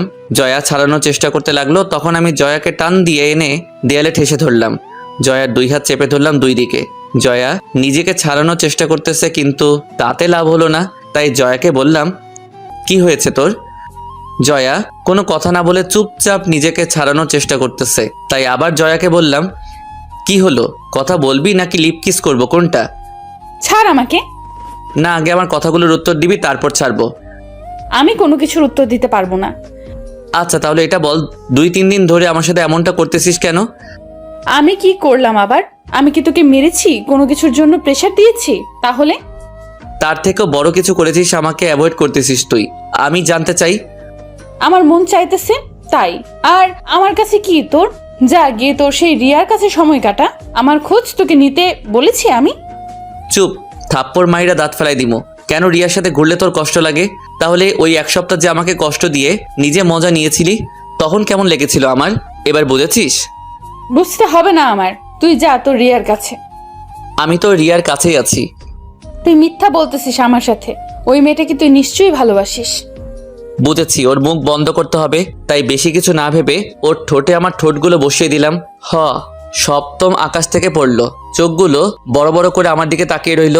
মিনিট 2 পর জয়াকে ছেড়ে দিয়ে রুম থেকে বেরিয়ে গেলাম। যাওয়ার সময় তাকিয়ে দেখি জয়া তখনও ওইভাবেই দাঁড়িয়ে। ভাবলাম নিশাদদের সাথে দেখা করে আসি। তখনই আম্মু ডাক দিল আমাকে। আম্মু কিছু বলবে? এদিকে আয়। আমি গিয়ে সোফায় বসলাম। তখন জয়াও এখানে এসে হাজির হলো। তারপর আম্মু বলল, তোর আব্বু কালকে সপ্তাহখানেকের জন্য দেশের বাইরে চলে যাবে, আর আমিও এই সুযোগে তোর বড় আন্টির বাসা থেকে ঘুরে আসব। তাহলে তোমার সাথে জয়াকেও নিয়ে যাও, জয়াও কিছুদিন ঘুরে আসবে। আমার সাথে কাউকেই নিয়ে যাব না, তোরা দুজন বাসায় থাকবি। আর মাঝে মাঝে তোকে হয়তো একটু অফিসেও যাওয়া লাগতে পারে। সব ঠিকই আছে, তবে জয়ার হাতের রান্না আমি খেতে পারবো না। এটা তোদের ব্যাপার, তুই কোথায় যাচ্ছিলি যা। আম্মু তুমি কিন্তু এটা অন্যায় করতেছো আমার সাথে। জয়া, তুই পারবি না ওকে সামলে রাখতে? আমি আর কিছু না বলে চলে গেলাম নিশাদদের সাথে দেখা করতে। গিয়ে দেখি ওরা আগে এসে বসে আছে। আমাকে দেখে ফারিয়া বলে উঠল, পৃথিবীতে আছে একটা ছেলে যে কিনা বিয়ের পরেও পিওর ভার্জিন। তা অবশ্য ঠিকই, কপাল ভালো হলে যা হয় আর কি। তা জয়ার রাগ কি কমেছে, নাকি এখনো সে আগের মতোই আছে? রাগ ভেঙেছে মহারানীর, তবে সমস্যা তো অন্য জায়গায়। আবার কি হলো? আরে আব্বু কাল দেশের বাইরে চলে যাবে, আর আম্মু চলে যাবে বড় আন্টির বাসায়। আর এই কয়েকদিন নাকি জয়ার হাতে রান্না খেতে হবে। তো সমস্যা কোথায়? আরে জয়া রান্না করতে পারে না, আর এই কয়েকদিনে যা শিখেছে তা খেলে শিওর মারা যাবো ডায়রিয়া হয়ে। আরে না, দেখিস ভালোই হবে। তাই যেন হয়। না হলে সমস্যা কি? তুই তো নিজেই রান্না করতে পারিস। জয়ার হাতে রান্না খেতে না পারলে নিজে বানিয়ে খাবি। দেখি কি হয়। তারপর ওদের সাথে আরো কিছুক্ষণ গল্প করে সন্ধ্যায় বাসায় চলে আসলাম। রুমে গিয়ে ফ্রেশ হয়ে নিলাম। খাটে বসে বসে ফোন টিপতেছিলাম, তখন জয়া রুমে আসলো। এসে সোজা আমার সামনে এসে দাঁড়ালো। কি হলো, কিছু বলবি? না, তবে এখন তোকে মারবো। কেন, আমি আবার কি করেছি? দুপুরে তুই 2টা ভুল করেছিস, তাই কোনোটার শাস্তি আগে নিবি সেটা বল। আগে দোষগুলো শুনে নেই, তারপর ঠিক করব। প্রথমত তুই আমাকে কিস করেছিস, তারপর আবার আন্টির সামনে আমাকে পচিয়েছিস। প্রথমটাতে আমার কোনো দোষ নেই, আর আম্মুর সামনে আমি সব সত্যি কথা বলেছি। মানলাম আমার রান্নার হাতটা একটু খারাপ, তাহলে কিস করলি কেন? তুই অতিরিক্ত বকবক করিস, তাই চুপ করিয়ে দিয়েছিলাম তখন। জয়া কতক্ষণ রাগি চোখে তাকিয়ে থেকে চলে গেল। আমি আবার মোবাইল টিপায় মন দিলাম। রাতে খাওয়া দাওয়া করে ঘুমিয়ে গেলাম আমি নিজের মতো করে। তবে ঘুমটা আর বেশিক্ষণ টিকতে পারি নাই। ভারী কিছু চাপে ঘুমটা ভেঙে গেল। তাকিয়ে দেখি জয়া আমার পেটে মাথা দিয়ে শুয়ে আছে। মনে মনে হালকা হাসলাম যে মেয়েটা ঘুমটাও ঠিক শিখে নাই। জয়াকে ওর সিটে শুয়ে দিয়ে আবার একটু ঘুমানোর ট্রাই করতে লাগলাম। তখন জয়া আবার এসে আমাকে জড়িয়ে ধরলো। এবার আর কিছু না বলে মাথায় হাত বুলিয়ে দিতে লাগলাম। তারপর ওর দিকে কিছুক্ষণ তাকিয়ে রইলাম। হঠাৎ করে চোখটা লেগে যায়। সকালে ঘুম ভেঙে যায় তাড়াতাড়ি। জয়া এখনো ঘুমাচ্ছে, তাই আমি আর জয়াকে না ডেকে নিচে গেলাম। গিয়ে দেখি আব্বু নাস্তা করতেছে। কিছুক্ষণের মাঝেই বেরিয়ে যাবে, তখনই আম্মু বলে উঠলো, কিরে, এত তাড়াতাড়ি উঠে গেলি? না, এমনি ভালো লাগছিল না তাই। জয়া কি উঠেছে? তোমার ভাইয়ে জি নবাবের মেয়ে এত তাড়াতাড়ি উঠবে? চুপ, সব সময় আমার সহজ সরল ভাইজিটার পিছনে লেগে থাকিস। ওঠা লাগবে না, জয়াও আরো কিছুক্ষণ ঘুমাক। তোমাদের বংশের সবাই তুলসী পাতা, আর যত খারাপ আমরা বাবা ছেলেই। এই তো বুঝেছিস? নাস্তা শেষ করার পর আব্বু চলে গেল আর আমি কফি নিয়ে রুমে গেলাম। গিয়ে দেখি এখনো ঘুমাচ্ছেন মহারানী, তাই আর ডাক দিলাম না। বিকেলে আম্মু চলে গেল বাসা থেকে, আর যাওয়ার আগে বাচ্চাদের মতো করে আমাকে বুঝিয়ে দিয়ে গেল জয়াকে যেন এই কয়েকদিন কষ্ট না দেই। এখন আম্মুকে কে বোঝাবে যে এই কথাগুলো জয়াকে বলা দরকার। রাতে খাওয়া দাওয়া করে একটু তাড়াতাড়ি ঘুমিয়ে গেলাম। সকালে জয়ের ডাকে ঘুম ভাঙলো। কি রে, নাস্তা করবি না? তুই যা, আমি আসতেছি। ফ্রেশ হয়ে চলে গেলাম নাস্তা করতে। গিয়ে টেবিলে বসতেই জয়া এনে রুটি সামনে দিল। রুটি দেখে আমি পুরাই হা হয়ে গেলাম। রুটি 3 ভাগের 2 ভাগ পুরা আর বাকি 1 ভাগ কাঁচা। জয়ার মুখের দিকে তাকিয়ে দেখি জয়াও চিন্তায় আছে, এগুলো খাবো কিভাবে? তাই জিজ্ঞেস করলাম, জয়া তুই খেয়ে নিয়েছিস? না, খাবো একটু পরে। ভালো করেছিস, না হলে এগুলো খেলে আমি শিওর দুজন ডায়রিয়া হয়ে মারা যাব। অনেক খারাপ হয়ে গেছে তাই না? চিন্তা করিস না, আমি অনলাইনে খাবার অর্ডার করে দিয়েছি, কিছুক্ষণের মাঝে চলে আসবে। ওকে। আচ্ছা, তুই ওই বাড়িতে কি করলি এত বছর যে রান্নাটাও শিখলি না? ওইখানে কি শিখবো আর কি শিখবো না তাকে তোকে বলতে হবে? বেশি বকবক করলে দুপুরে বাসার খাবার খাওয়াবো বলে দিলাম। তুই যা রান্না করবি তাই খেতে পারবো না, আর অযথা খাবার নষ্ট হবে। তার চেয়ে ভালো আমি রান্না করব, তুই শুধু বসে বসে খাবি। তুই রান্না করতে পারিস? তো তোর মতো অকাজের লোক নাকি আমি? তাহলে আমি আর রান্না শিখে কি লাভ? তুই যেহেতু রান্না করতেই পারিস। চুপ কর, আসছে আমার হাতের খাবার সারা জীবন খেতে। বিপদে পড়ে করতেছি, আম্মু আসলে সবকিছু শিখে নিবি। ওকে, এখন নাস্তা আসলে রুমে নিয়ে আসিস। বলেই জয়া রুমে চলে গেল। আমি বসে বসে মোবাইল টিপতে লাগলাম। দুপুরে রান্না করতেছিলাম, তখনই জয়া আসলো রান্নাঘরে আর বলল, কয়জনের কপালে এমন স্বামী পড়ে বলতো? মানে? কয়জন মেয়ে এমন স্বামী পায় যে তার স্বামী তাকে রান্না করে খাওয়াবে? পাম দিতে এসেছিস? না, নিজের চাঁদ কপালের কথাটা বলতে আসলাম। ঠিক আছে, এবার যান এখান থেকে, এত বকবক করতে বলি নাই আমি। তোকে হেল্প করব? করলে পারিস, তাতে তুই কিছু শিখতে পারবি। কি হেল্প লাগবে বল? তুই সবজি কাটতে পারিস? সবজি কাটা তো আমার বাম হাতের খেলা। ও, তাহলে টমেটোগুলো একটু কেটে দে। জয়া টমেটোগুলো কাটতে লাগলো আর আমার দিকে তাকিয়ে মুচকি হাসতে লাগলো। তাই বললাম, ওই সাবধানে কাট, না হলে ছুরি হাতে লেগে যাবে। জয়া একটু ভাব নেওয়ার জন্য ছুরিটা ডান হাত থেকে বাম হাতে নিয়ে টমেটোগুলো কাটতে লাগলো। আমি নিজের কাজে মন দিলাম। হঠাৎ জয়া ওহ করে আওয়াজ করে উঠলো। তাকে দেখি জয়া আঙুল চাপ দিয়ে ধরে আছে আর পাশ দিয়ে রক্ত বের হয়ে পড়তেছে। সাথে সাথে রুমে নিয়ে ব্যান্ডেজ করে দিলাম। রাগও হলো একটু। তারপর আমি আর কিছু না বলে রুমে শুইয়ে দিয়ে রান্নাঘরে চলে আসলাম। রান্না শেষ করে গিয়ে দেখি শুয়ে আছে। আমাকে দেখে উঠে বসলো। তাই বললাম জয়াকে, যা পারিস না তা নিয়ে ঘাটাঘাটি না করলে কি তোর পেট ভরে না? আর একটু হলে কি হতো দেখেছিস? জয়া কিছু না বলে চুপচাপ বসে রইল। যা ফ্রেশ হয়ে নে, খেতে হবে। জয়া কিছু বলল না, আঙুলে পলিথিন পেঁচিয়ে ওয়াশরুমে চলে গেল। খাওয়ার টেবিলে বসে দেখি জয়া হাত দিয়ে খেতে পারবে না, কারণ কেটেছে তাও ডান হাতটা। রাগটা আরো বেড়ে গেল। দেখলি পাকনামি করতে গিয়ে এখন নিজের হাতে খেতেও পারবি না। জয়া চুপ করে বসে রইল। তাই কোনো উপায় না দেখে নিজেই খাইয়ে দেবো বলে ঠিক করলাম। খাবারটা ওর মুখের কাছে তুলে ধরতেই জয়া আমার দিকে তাকালো। বুঝলাম জয়া কিছু একটা ভাবছে, তাই বললাম, তাকিয়ে থাকবি নাকি খাবিও, কোনটা? জয়া আর কিছু না বলে চুপচাপ খেতে লাগলো। জয়াকে খাইয়ে দিয়ে আমি নিজে খেয়ে নিলাম। তারপর আমি গিয়ে রুমে শুয়ে রইলাম। জয়া এসে আমার পাশে শুয়ে পড়লো। হঠাৎ জয়া বলে উঠল, আন্টির বাসায় না থাকলে অথবা হাতটা না কাটলে তো বুঝতামই না যে আমার স্বামীটা এত কেয়ারিং। পাটাও কেটে নে, তারপর সব জায়গায় না হয় কোলে করে আনা নেওয়া করে দিব। আইডিয়াটা খারাপ না, তবে অন্য কোনো একদিন। থাপ্পড় মাইরা দাঁত ফালাইয়া দিব। আমি মাঝে মাঝে ভাবি যে তোর অন্য কোথাও বিয়ে হলে কি হতো। তোকে এত ভাবতে কে বলেছে? আর এমন একটা কেয়ারিং ছেলে থাকতে খোদা আমার জুটি অন্য কারোর সাথে বাঁধবে তা হতেই পারে না। বেঁচে গেলি আর কি। যা ভাবিস ভাবতে পারিস, তবে আমাকে ছাড়া অন্য কোনো মেয়ের দিকে নজর দিলে তোর খবর আছে। ঠিক আছে, তবে ফারিয়ার কাজিনটাও কিন্তু কম সুন্দর না, কি বলিস? তারপর হঠাৎ জয়া আস্তে করে একটা চড় দিল, তারপর জড়িয়ে ধরলো। আমি অবাক হয়ে গেলাম জয়ার এমন আচরণে, কারণ সে নিজেই বলেছিল স্বামীর অধিকার যেন না দেখাই, আর সেই এখন। তাই জয়াকে বললাম, ওই তুই কি করতেছিস? চুপচাপ শুয়ে থাক। ছাড় তুই আমাকে, আমার গরম লাগতেছে এখন। আর একটা মেয়ে হয়ে আমাকে এভাবে জড়িয়ে ধরতে তো লজ্জা করে না? এত অ্যাটিটিউড নিতেছিস কেন? মন চাইতেছে তাই এখন ছাড়, আমাকে গরম লাগতেছে। ওকে, আর আসিস আমাকে কিস করতে। লাগবে না তোর কিস। ওই তোর বয়স কত রে যে এই বয়সে সবকিছু বুঝে নিয়েছিস? তোর থেকে বড় আমি, তাই আজ থেকে সম্মান দিয়ে কথা বলবি। রাখ, তোর অ্যাটিটিউড বের করব আমি। কেন? প্রথম দিনে তুই অ্যাটিটিউড নিয়ে কি বলেছিলি তা মনে নেই? প্রতিশোধ নিচ্ছিস? হুম। আচ্ছা, তখন তো ছোট ছিলাম তাই বলেছিলাম, আর তার উপর আবার এখানে এসে সবকিছু কেমন উলট পালট হয়ে গিয়েছিল তাই। তুই বিয়ের দিন রাতে ছোট ছিলি, তার মানে এখন বড় হয়ে গেছিস? না মানে এখন তো বুঝতে শিখেছি সবকিছু, তাই বললাম। আর ভাবিস না আমার খারাপ কোনো নিয়ত আছে। তো কাছে আসছিস কেন? এমনি মন চাইতেছিল তাই, আর আমি তোর মতো খারাপ না। মন চাইতেছিল নাকি সুন্দর ছেলে দেখে জড়িয়ে ধরার চান্স নিতে চাইতেছিলি? তোকে জড়িয়ে ধরতে চাইলে আবার চান্স খোঁজা লাগবে নাকি? তুই তো পুরোটাই আমার।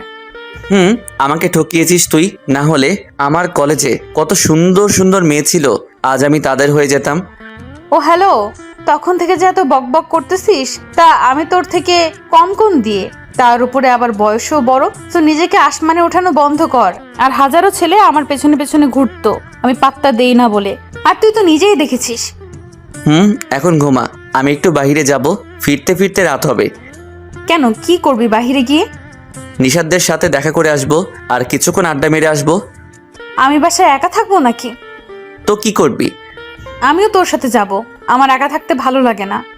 তাহলে আর যাবই না বাহিরে, আর তুই আম্মু আসলে তোকে নিয়ে যাব, এই কয়েকদিন বাসাতে থাকি। এই তো ভালো কথা বলছিস, এখন ঘুমা, রাতে রান্না গরম করলেই হয়ে যাবে। তারপর আরামে ঘুমিয়ে গেলাম।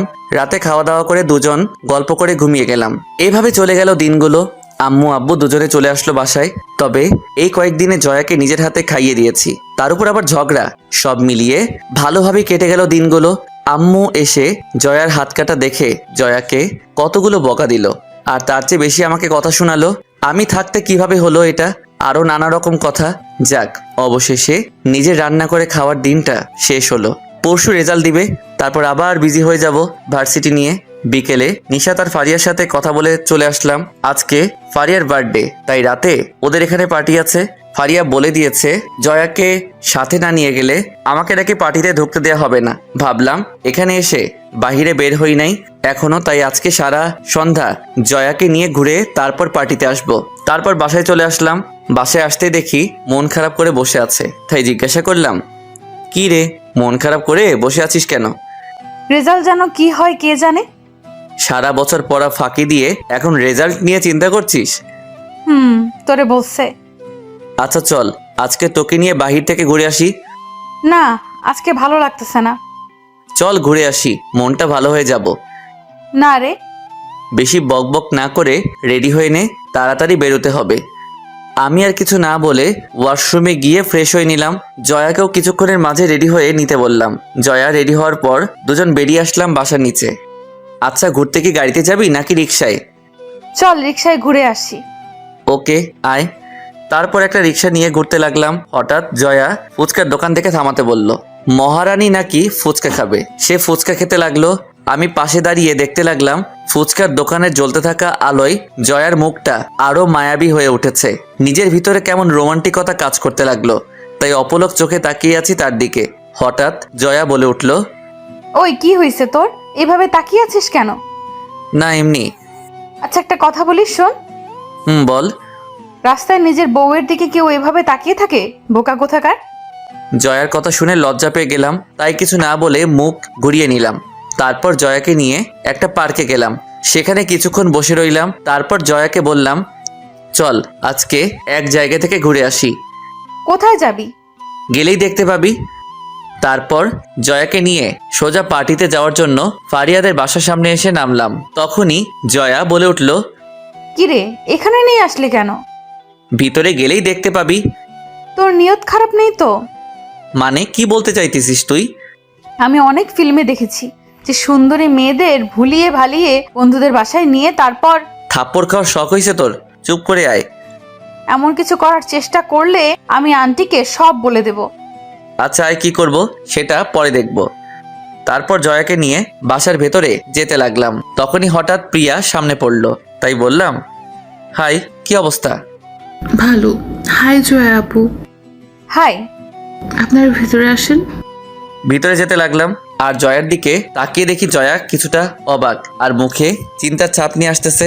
ভিতরে গিয়ে দেখি আরো বেশ কিছু মেহমান এসেছে, তাই প্রিয়া আমাদের একটা জায়গায় দাঁড় করিয়ে বলল, আপনারা এখানে দাঁড়ান, আমি আপুকে কি বলছি। ওকে। প্রিয়া চলে যেতেই জয়া বলে উঠল, কি রে, এই মেয়েটা এখানে কি করতেছে? আর তুই আমাকে কোথায় নিয়ে এসেছিস?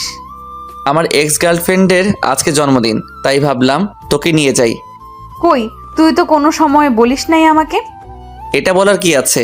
আর এসব নিয়ে এত মাথা ঘামাচ্ছিস কেন? আমি ছাড়া তোর আর কয়টা গার্লফ্রেন্ড আছে বলতো? মানুষ কি গণনা করে প্রেম করে নাকি? আচ্ছা, যার জন্মদিন সে যদি তোর এক্স গার্লফ্রেন্ড হয়, তাহলে এই মেয়েটা এখানে আসলো কোথা থেকে? এটা তো তার কাজিন। কি, তার মানে তুই যে এত খারাপ তা আমি জানতাম না। আগে না জেনেই তো ভুল করেছিস। রাখ, আজকে আন্টিকে গিয়ে যদি আমি সব বলে তোকে বাসা থেকে না বের করেছি, তাহলে আমার নামও জয়া না। ওকে দেখবো কি করতে পারিস। জয়া আর কিছু না বলে চুপচাপ মন খারাপ করে বসে রইল। জয়ার এমন ফেস দেখে আমার হাসিতে ভিতরটা ফেটে যাচ্ছে। তখনই প্রিয়া এসে বলল, আপনাদের উপর আপু রেগে আছে, এত দেরি করে আসে। আর আপু বলেছে তার রুমে যেতে, বাকি দুইজনও ওইখানে আছে। ওকে। প্রিয়া চলে গেল। জয়া এখনো আগের মতোই মন খারাপ করে বসে আছে। তাই জয়াকে বললাম, জয়া আয়, দেখা করে আসি। তুই যা, আমি যাব না, আমি এখানেই ঠিক আছি। ওকে, কিন্তু কেউ যদি ড্রিঙ্ক করে এসে তোকে তুলে নিয়ে যায়, তখন আবার আমার দোষ দিবি না। বলেই যখন চলে আসতে যাব, তখনই জয়াও আমার পিছন পিছন আসতে লাগলো। তাই বললাম, কি হলো, আমার পিছন পিছন আসতে লাগলি কেন? আমিও দেখব তোর সেই বিশ্ব সুন্দরী এক্স গার্লফ্রেন্ডকে। ওকে, আয়। তারপর জয়াকে নিয়ে ফারিয়ার রুমে গিয়ে ঢুকলাম। ফারিয়ার রুমে সিয়াম আর নিশাতো বসে আছে। তারপর ফারিয়াকে উইশ করলাম। জয়ার দিকে তাকিয়ে দেখি আমার দিকে রাগী লুক নিয়ে তাকিয়ে আছে। আমি ইশারায় জিজ্ঞেস করলাম, কি হয়েছে? জয়া কিছু না বলে নিজের নখ দিয়ে জোরে আমাকে একটা চিমটি কাটলো। ব্যথায় আমি কুকিয়ে উঠলাম। তখনই ফারিয়া বলে উঠল, কিরে, কি হয়েছে রাস? এমন করলি কেন? একটা মশা কামড় দিয়েছে। ও তাই নাকি? তার সাইজ কত বড় হবে? মশাটা দেখতে একেবারে তোর সমান তো হবেই। তোরে বলছে। রাজ, তুই চুপ কর আর জয়াকে জ্বালাস না। এখন শোন, বিয়ার খাবি কেউ? এখন না, পার্টি শেষে। ওকে। তারপর পার্টি শুরু হয়ে গেল। সবকিছু শেষ করতে করতে রাত প্রায় 3টা বেজে যায়। তারপর জয়াকে নিয়ে বাসায় চলে আসি। রাস্তায় জয়া একটা কথাও বলেনি, শুধু চুপ করে বসেছিল। বাসায় এসে ফ্রেশ হয়ে বসতে দেখি জয়া এসে আমার সামনে দাঁড়িয়েছে। তাই জিজ্ঞাসা করলাম, কিছু বলবি? ফারিয়াদের বাসায় ওই মেয়েটা কেন গিয়েছিল? ফারিয়ার কাজিন প্রিয়া। ও, তার মানে তুই আমার সাথে নাটক করেছিলি এতদিন, তাও আবার এমন একটা বিষয় নিয়ে। তুই নিজেও তো করেছিস এতদিন, আর আমি একটু করলেই দোষ? কার দোষ এটা দেখে লাভ নেই। আজ থেকে তুই আর আমার সাথে কথা বলবি না। ওকে। জয়াও আর কিছু না বলে লাইট অফ করে পাশে শুয়ে পড়লো। আমি মনে মনে হাসতে লাগলাম জয়ার কথা শুনে। মেয়েটা অল্পতেই রেগে যায়, আর রাগলে যে জয়াকে অনেক কিউট লাগে তা সে নিজেই জানে না। তখনই হঠাৎ করে মনে পড়ে গেল জয়া রাগলে যে 2-3 দিন কথা বলে না, সেই কথাটা। যেই করে হোক এখনই ওর রাগ ভাঙাতে হবে, না হলে সকাল থেকে আর দেখাই পাবো না। তাই কোনো কিছু না বলে আস্তে করে পিছন থেকে জয়াকে জড়িয়ে ধরলাম। জয়া ছুটার চেষ্টা করতে লাগলো, আমিও ছাড়ার পাত্র না। অনেকক্ষণ চেষ্টা করার পর না পেরে অবশেষে বলে উঠল, ছাড় আমাকে। তুই কথা বলতে না করে এখন নিজেই আগে কথা বললি। তোকে ছাড়তে বলছি, ছাড়। ছাড়বো না, আর আমি তো আমার বউকে জড়িয়ে ধরেছি। তো তুই মানুষ ভালো না, তোর সাথে কথা নাই আমার। তুই শুধু আমাকে কষ্ট দিস। আচ্ছা বাদ দে ওইসব, এখন রাগ বাদ দিয়ে ঘুমিয়ে যা। না, তুই আমাকে ছাড়। না, ছাড়বো না। তবে খেয়াল করলাম জয়া এখন আর নিজেকে ছাড়ানোর চেষ্টা করতেছে না। আস্তে আস্তে নিজেকে গুটিয়ে আমার সাথে জড়িয়ে যাচ্ছে। মুখে মুখে বলতেছে ছেড়ে দিতে, আর মনে মনে অন্য কিছু। আমিও কম কিসে। এসব ভাবতে ভাবতে জয়া আবার বলল, ছাড় আমাকে। ওকে, যেমনটা তোর ইচ্ছা।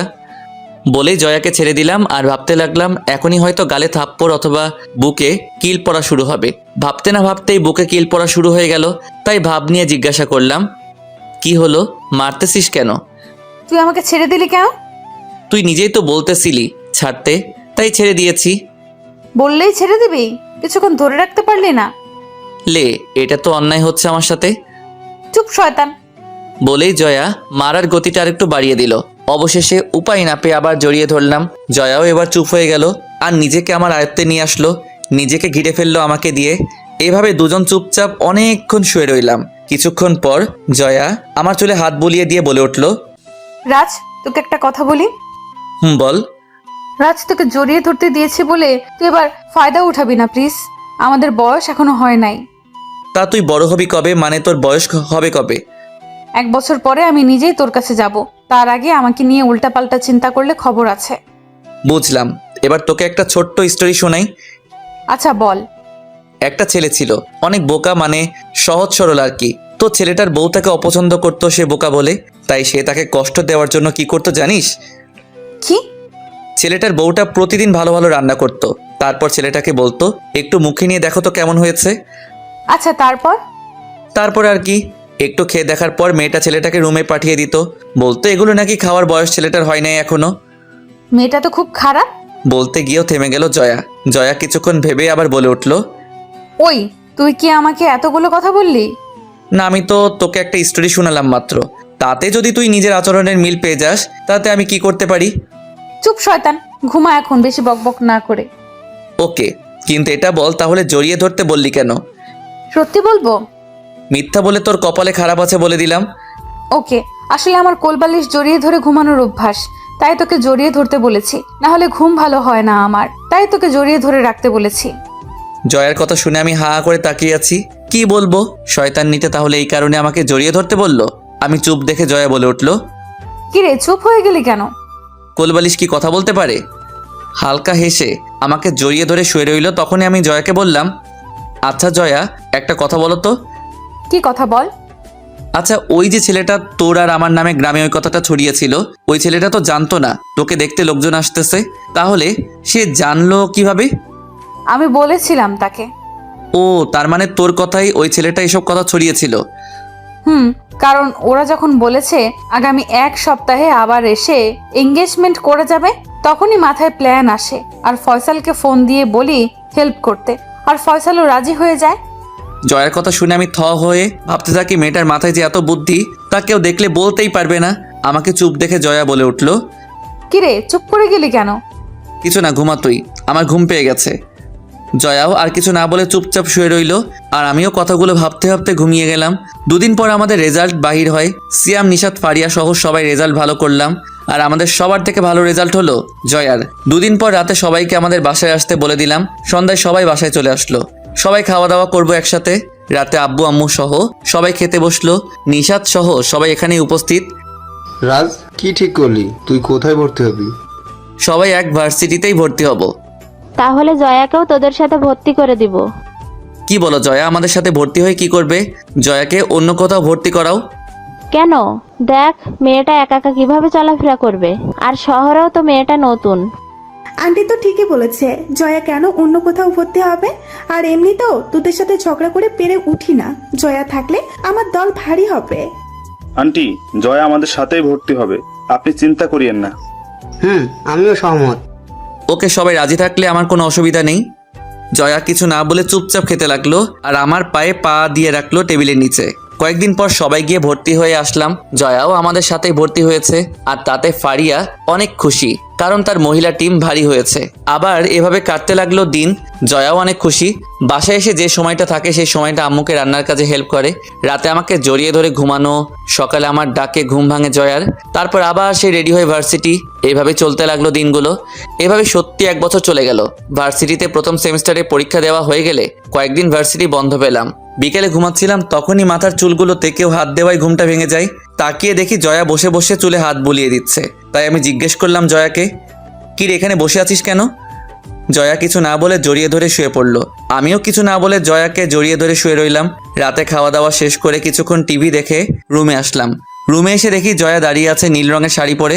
জয়াকে শাড়ি পরতে দেখে আমি রীতিমতো হতবাক। আমি জয়ার কাছে গেলাম, কি রে আজকে হঠাৎ শাড়ি? এমনি ভালো লাগতেছিল না তাই।